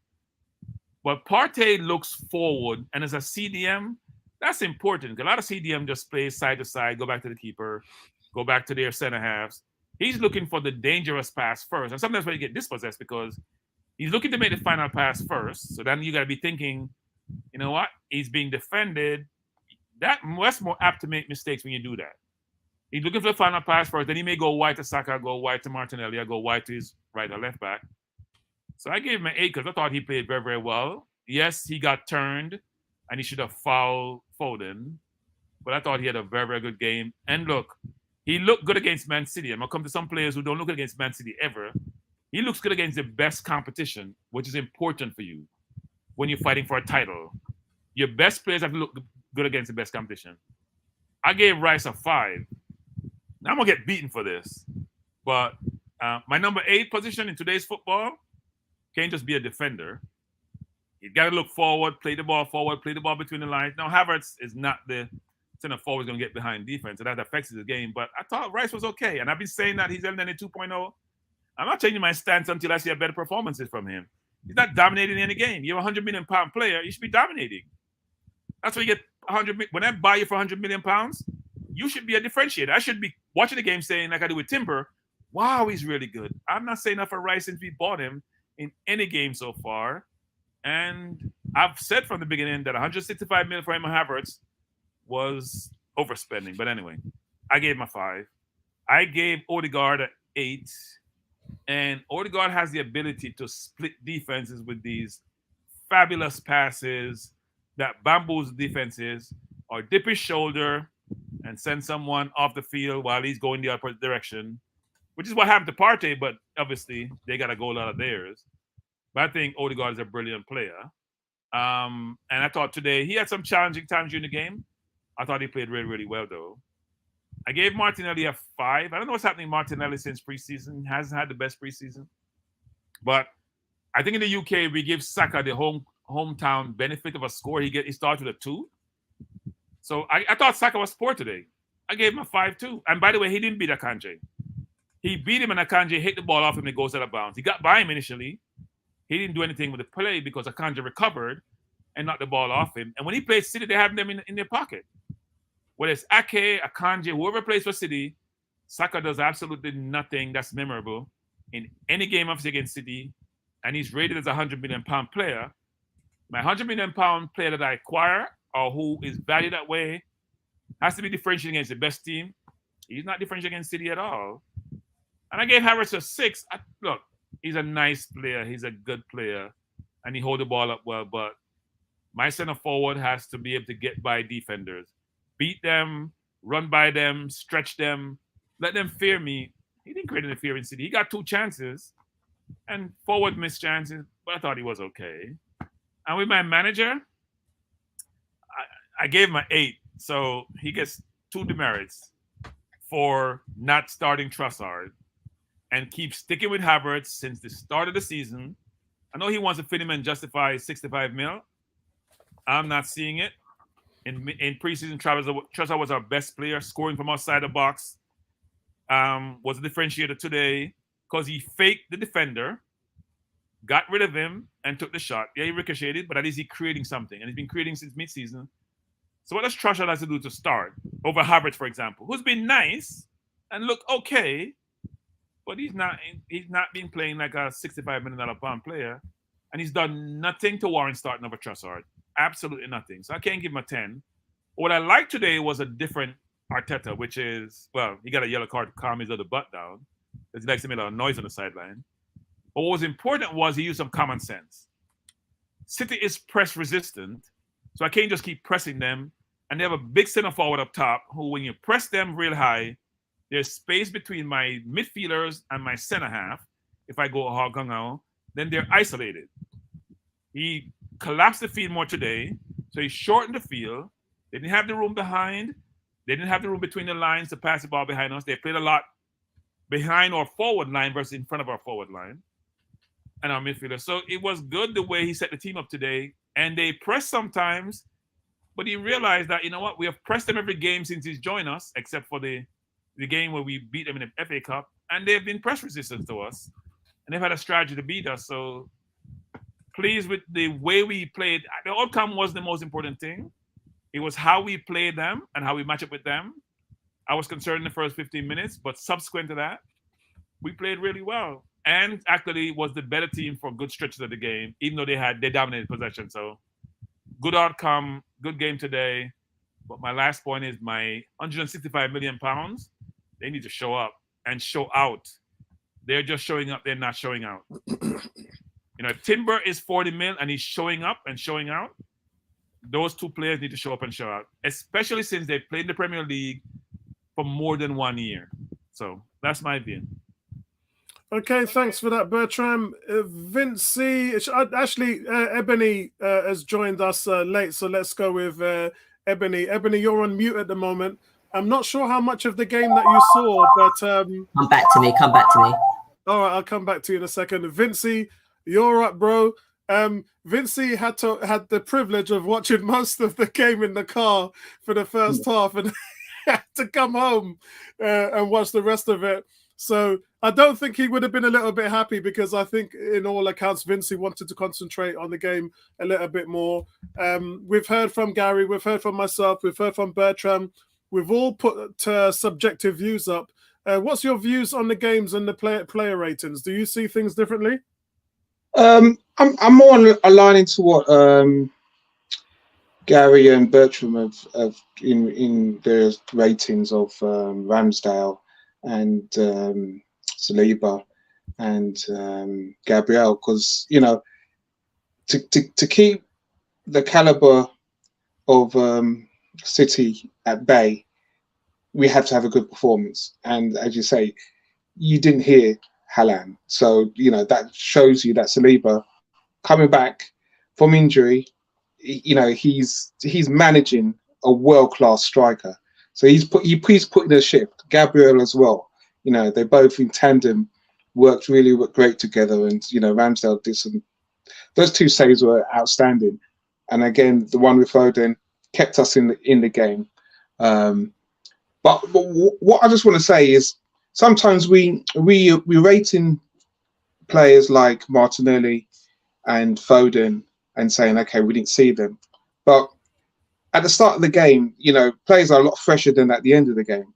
And sometimes the threat that they can actually give, they may not have actually executed it on a number of occasions, but it actually helped their team to be in positions to still be in the game. So I don't think Martinelli had that bad a game. I didn't think Grealish had that bad a game because again, our defenders, Ben White, he had a good game against him. So, you know, the ratings in mid-season, I can see some of those ratings definitely, you know, you up to speed, you know, I'll give them a 5. But, you know, I'm really pleased that at the end of the day, Arteta's put in a shift today with his formation and allowed the team to play educational and mature football. That's what I want. You know, he's given the team a base to be in the game, and they performed. And at times, yeah, we didn't see loads of chances, but we had the better of the chances in the first half, and that's credit to Arteta. You know, I'd give him a 9.5. And again, I said at the start of the stream, Trossard doesn't have to start. It would be great if it started, but right now for us this season, we need Havertz to get some minutes and get some continuity with Rice and Partey and Odegaard. So it made sense for me in Havertz starting because, as I said, Trossard could play in a myriad of positions. So just to give it to them, I don't think he's going to be down because he knows at any given one stage with Jesus out, you know, he can play at that top position, especially when the season starts. So, and great credit to, as I said, to Vieira as well for that penalty. So I'm happy, I'm pleased. Great season ahead, guys. Yeah, I'm going to go to Ebony. But one of the things that you guys have been talking about with Arteta, and I had this big discussion with you guys last season because we were disagreeing about the way how Arteta wants to play. And I said to you guys that what you saw last year is not how he wants to play. And I said to you, you might remember this, you might not remember it. I said that every top team in world football plays with a double pivot. And I said that the reason why Partey was playing in a single pivot was because he didn't have the squad. And I said to you guys, you wait and see in the future. You're going to see a setup where we are playing with a double pivot. Today, we got to see what that looks like. But not just that, but in the way he used Declan Rice as well. This is very new for Declan Rice. So I know he's facing a bit of criticism here today, but I'm willing to give him that time to amalgamate himself into this system because it's a very difficult role. He himself has said it. He said it last week. He said it after the Barcelona game, actually, and he said it again after this game. He said it's a really tactical system that I'm in, and it's going to take me a while to adapt to it. He goes, I'm enjoying it. I've said it, but it's not just from my mouth. That's from the horse's mouth as well. So I'm looking forward to seeing how he adapts into this system because it's really important to us for 2 reasons. 1, because we spent a lot of money on him, and 2, because he was so good. Not just so good, he was the best at what he did as far as duels, passes intercepted, tackles. He's been number 1 in the Premier League for 3 years, and he's only 24 years old. So we're asking him not to do what made him £100 million player. Does that make sense? We're asking him to do something else.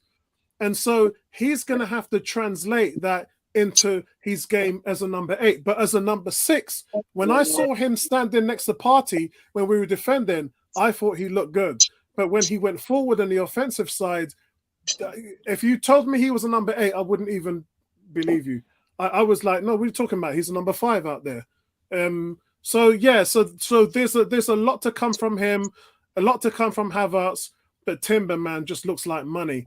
But yeah, I'm really happy with today's performance, and I think all of us across the line are happy because of the performance first, and then the result second. But I'll go on to Ebony, and then I'll summarize the game. Ebony, how much of the game did you see?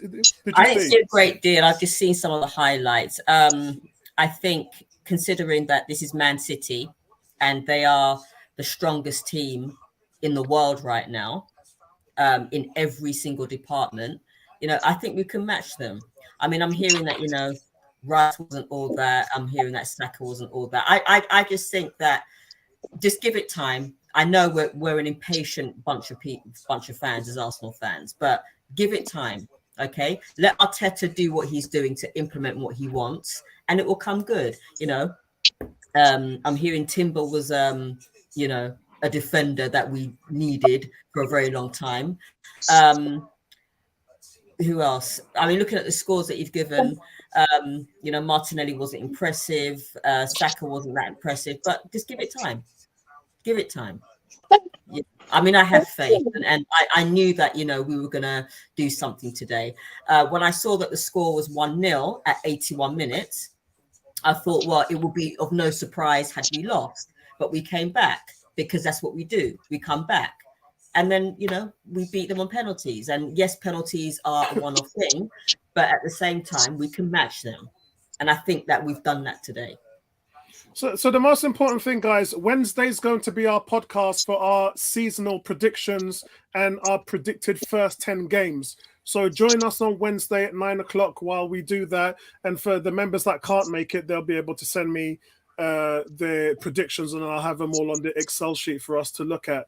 But I think for me, when you look at this game, Arsenal led the Premier League for 248 days, and which is the longest time a team has ever led the league before and not win the actual title.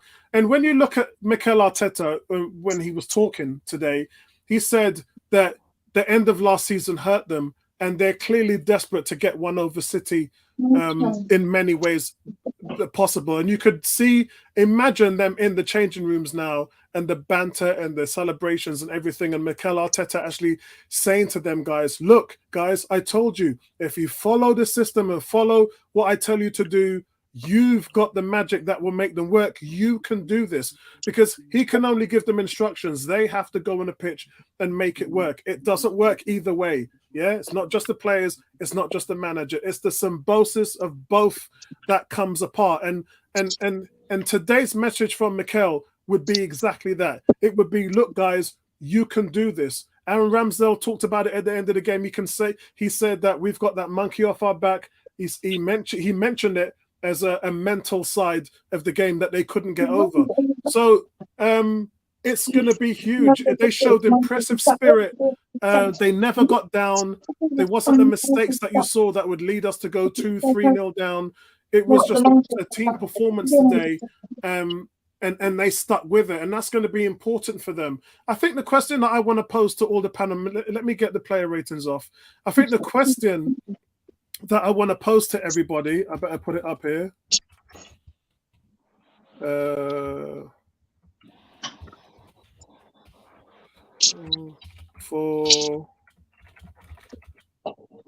think the question that I want to pose to everybody is this, and it is a fair and easy question. It's, will Arsenal compete for the title this season?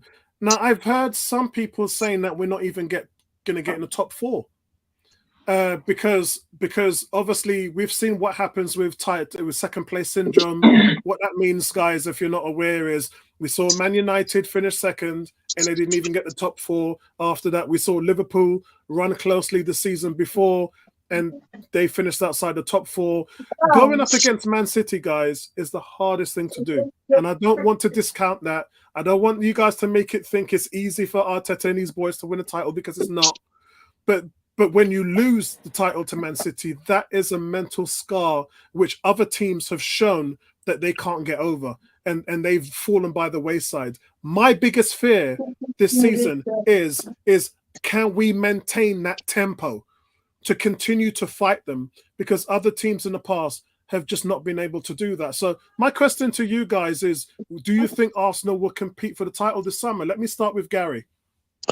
I think we can. I think, you're saying about Liverpool and stuff like that. Liverpool was a bit of a different case last season, weren't they? They wasn't performing. Their defence kind of it's like almost they didn't have the same players as the year before. And I think Arsenal come with a completely different mentality. I think Arteta comes with a completely different mentality. He won't allow the players to slack off and drop off.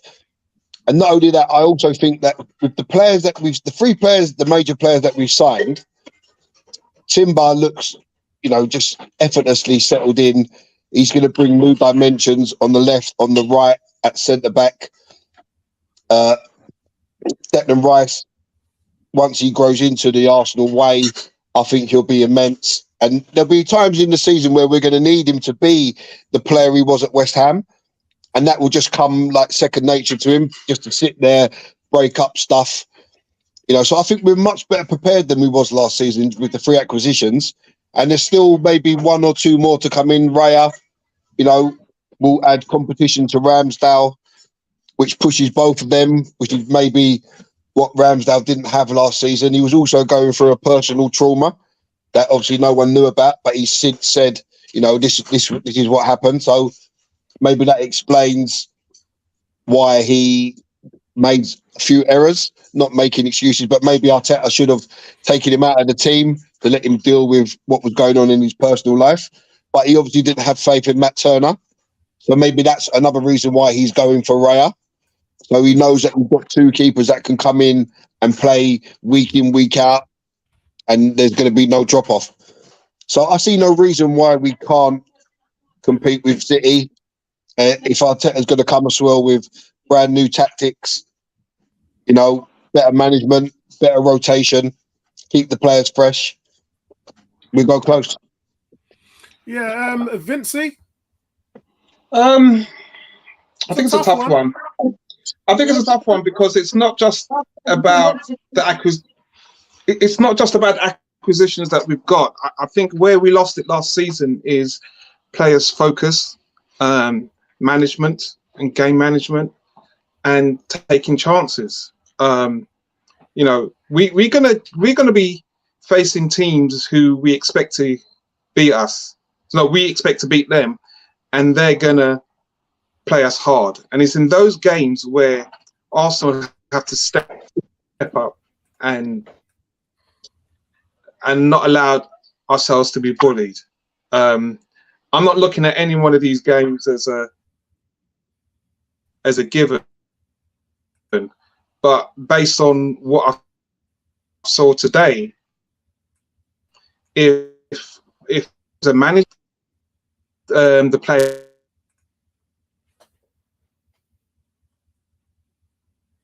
Yeah, I think we're getting some problems from Vincey's side at the moment. Vincey, are you still there? Yeah, I think we've lost Vincey. Yeah, he's back. Yeah, Vincey, we've lost your audio at the moment. Is everything all right? Yeah, he's frozen up again. Go back to the car, Vincey. Let's go to Bertram and then we can go back to Vincey. Bertram, a tough question here. Well, first I want to say to Victor, I'm not sure what game Victor is watching, but that's okay. I'll say this, which is we competed last year and we're supposed to be an improved squad. We have a year more under our belt of experience. We have spent a lot of money, and we're going to bring in a keeper with 3 other acquisitions. So I'm not sure why we wouldn't be competing against this year. City hasn't necessarily gotten stronger. They have lost Gundogan. They've lost Mahrez. They're bringing in a centre-half, but they were good at centre-halves anyway. They hadn't a good enough centre-half. They didn't need another one, but they're bringing in a really young, good one. So I think squad-wise, we should be able to compete this year. My hope is that Havertz and Rice justify their acquisition price and play up to what people's perception of their capabilities are. Because Timber is doing so. So we can see that Timber is an addition and will be better for us defensively. Because I think Zinchenko, even though it's good going forward and playing in that deep role, it struggles defensively. So we now have someone to cover off for both Ben White and Zinchenko, probably even replace Zinchenko. We supposedly now have a number 8 who may not be as good offensively as the last one, but should be better defensively. And we supposedly have someone who can play up front with some size, and we lob balls in the box to get on the end of those. So my hope is that if the players play up to their potential and City doesn't go up another level, yes, we should be able to compete and even be able to challenge them. The problem we run into this year is that, unlike last year, when we're playing the Europa League, when you're Champions League, you sometimes struggle because you want to play your best players for every game. Now, the first round may not be the toughest, depending on what zone group we're in. But unlike Europa League, where you can go to the end of your squad, it's harder in the Champions League to do so. Depending upon what zone you find, you may be in a zone of debt, which then makes it much more challenging because you're going to want to play your best players. But you hope the addition will give us some versatility and some choices to make and make it tough for the coach to make decisions versus playing people like Saka 24/7 every game for the entire season. I don't see us have. He played the whole game today, didn't he?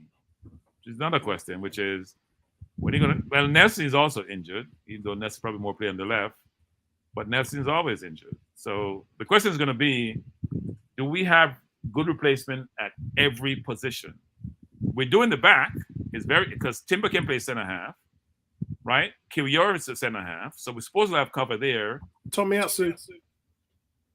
He's not playing Tomiyasu that much, frankly. So I didn't mention Tomiyasu deliberately. And then in the middle, we have Rice can cover for Partey, even though we also have Jorginho. So the 6 is covered. The 8 is a challenge. I'm not totally comfortable in my 8 position. I don't think Rice is a great 8. I don't think Havertz is a great 8. So the 8 position is going to be a challenge, actually. And on the wing, we have Trossard out there. We have Martinelli out there. And up front, I'm reluctant to say this, but Nketiah will be a cover for Jesus. I don't think Havertz is the person to do so. We don't have one on the right. Okay, Vincent, you can finish off what you were saying now. And then can we go straight to Ebony? I just need to check my door for a second. Okay, you can hear me okay? Can you hear me okay? Yes. You can hear you. I'll just saying nothing's going to be straightforward. Yes, we've got some good additions, but I think today's shown that management has to be a huge part in allowing the team to play in these types of games and also play focus. I saw some things that concerned me during the Monaco game, and I know that's come with new personnel, but we've got to hit the ground running. So I'm not going to put pressure on the team now and say, yes, we are going to compete, because I actually want my team to compete naturally and show that by how the chemistry and how we play. I'll just listen to the end of what Bertrand was saying, and I do have concerns in our striking position. I have concerns because Jesus is out injured and we're relying on Eddie. And if, for instance, Eddie does, look what happened last season. He picked up an injury after playing probably the most amount of minutes and games consecutive that he has for Arsenal. So he's likely going to have to do that again. And we trying to have Havertz come into the new system. So nothing's just a given. And players are going to have to chip in and take chances. So I just want us to continue doing what we're doing. That will give us that foundation to be in the position when it matters to be at the business end to really compete and challenge for the title. I think it's too early, but the key thing is the squad is young enough, and youth, you should have no fear.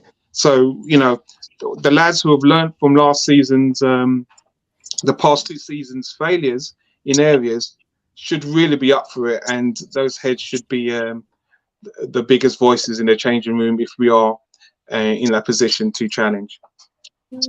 Okay, so I've got one more question, and then we can end the stream off. It's early doors now. It's 7:20 here in the UK, so we've got plenty of time to celebrate and go get a drink and smile up and call our friends and get the bragging rights going. The last question I have for you guys was, today I have to say, and it's not something I've said quite a lot, nobody's heard me say it for such a long time, I was impressed with the referee today.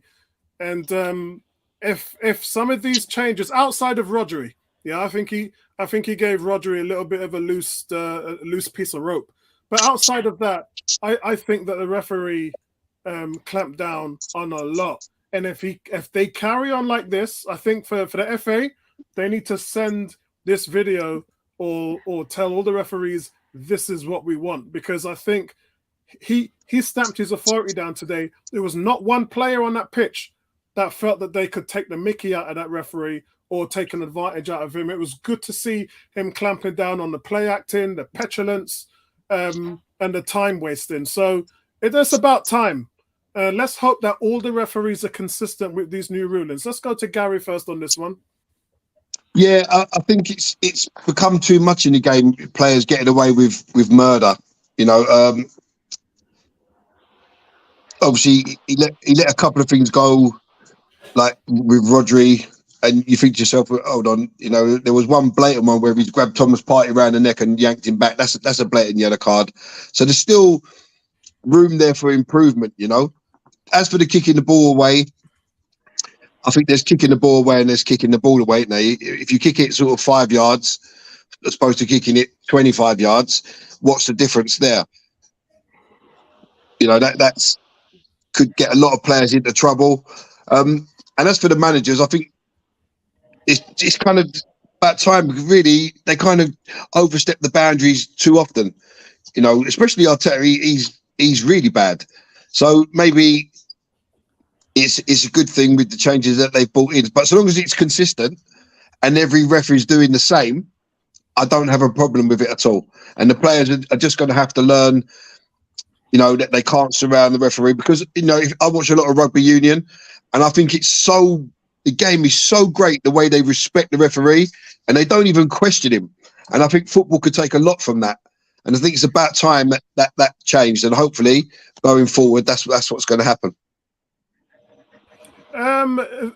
Let's go to Bertram on this one. Bertram, what's your thoughts on the referee today?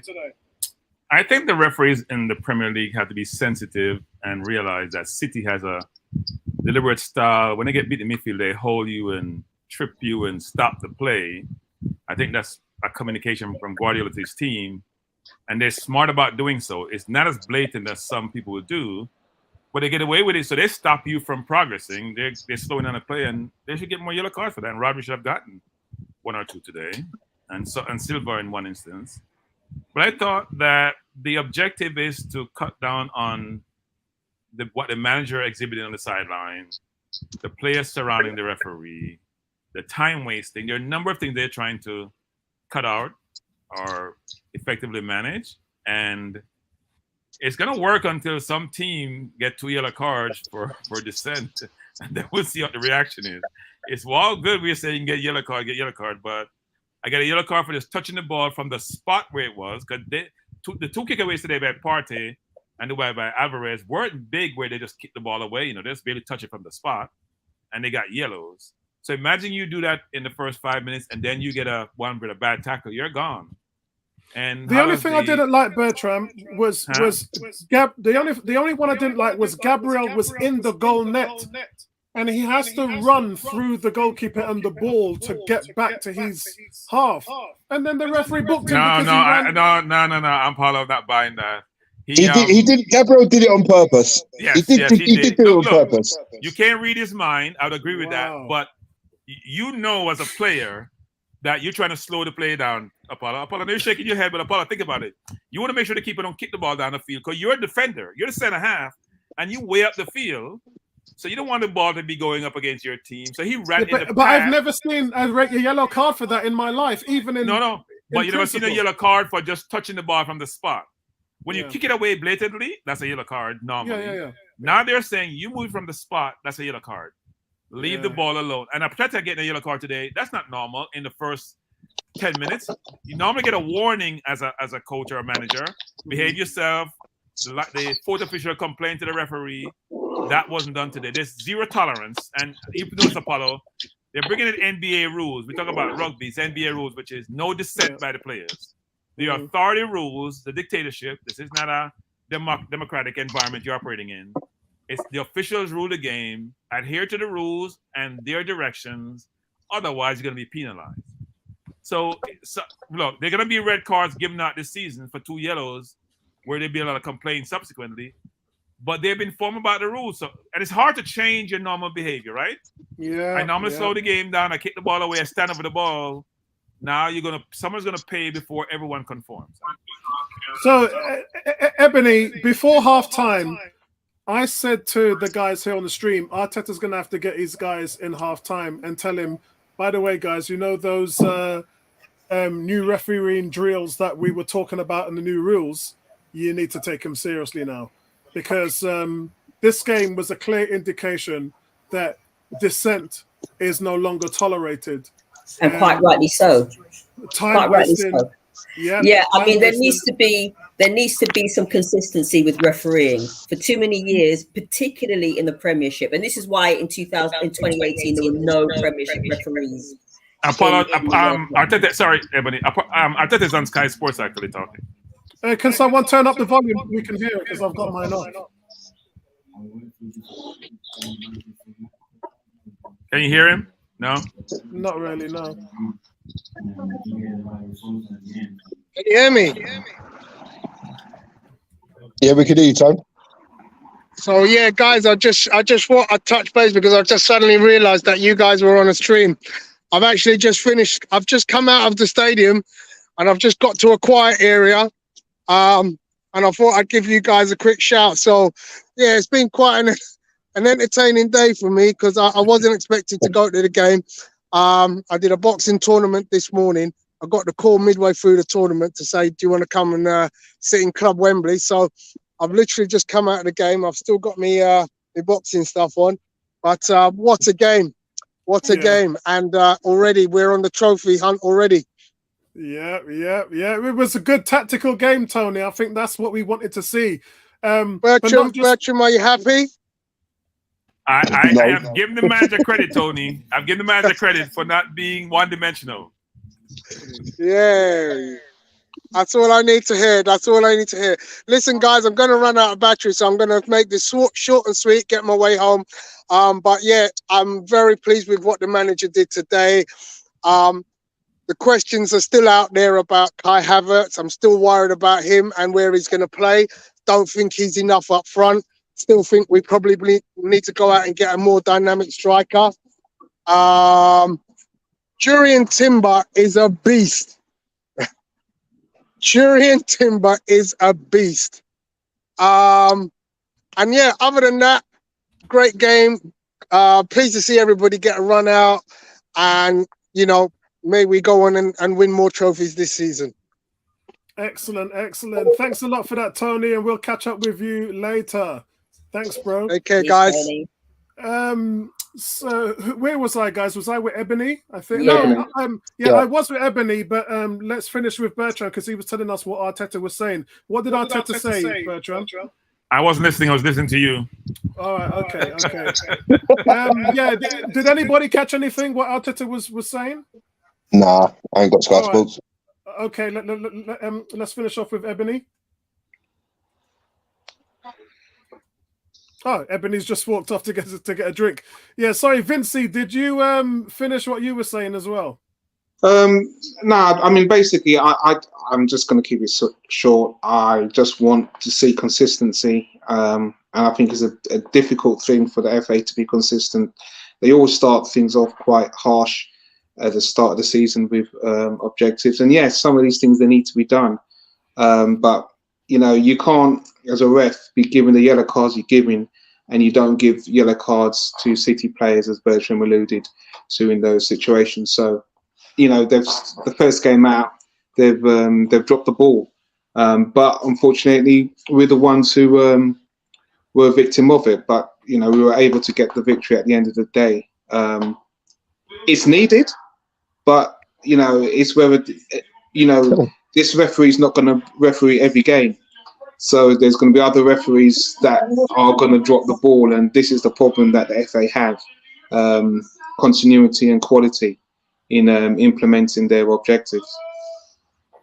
Excellent. So, Ebony, did you finish off saying what you was going to say? No, yeah, as I was saying, yeah, there needs to be more consistency in refereeing. If you go back to the World Cup 4 years ago or 5 years ago now, there were no referees from the Premiership because the inconsistency is a joke or was a joke. So if that referee today is a marker for how referees need to be, then so be it. There's been we've had certain teams get away with play acting, wasting time, conning the ref in getting penalties, getting players sent off. Over the years, people have tried to play Fergie time, with regards to getting more time, more game time, even after extra time has been finished. So, we do need some consistency. And it's high time that we had a referee that took no BS from some of these high profile main character players. So I'm all for it. Excellent. Okay, guys. So listen, that's it from us today. Tomorrow is going to see us bringing back the famous Back Five, which we started, which is 5 YouTube channels coming together to have their views and opinions on Arsenal on a monthly basis.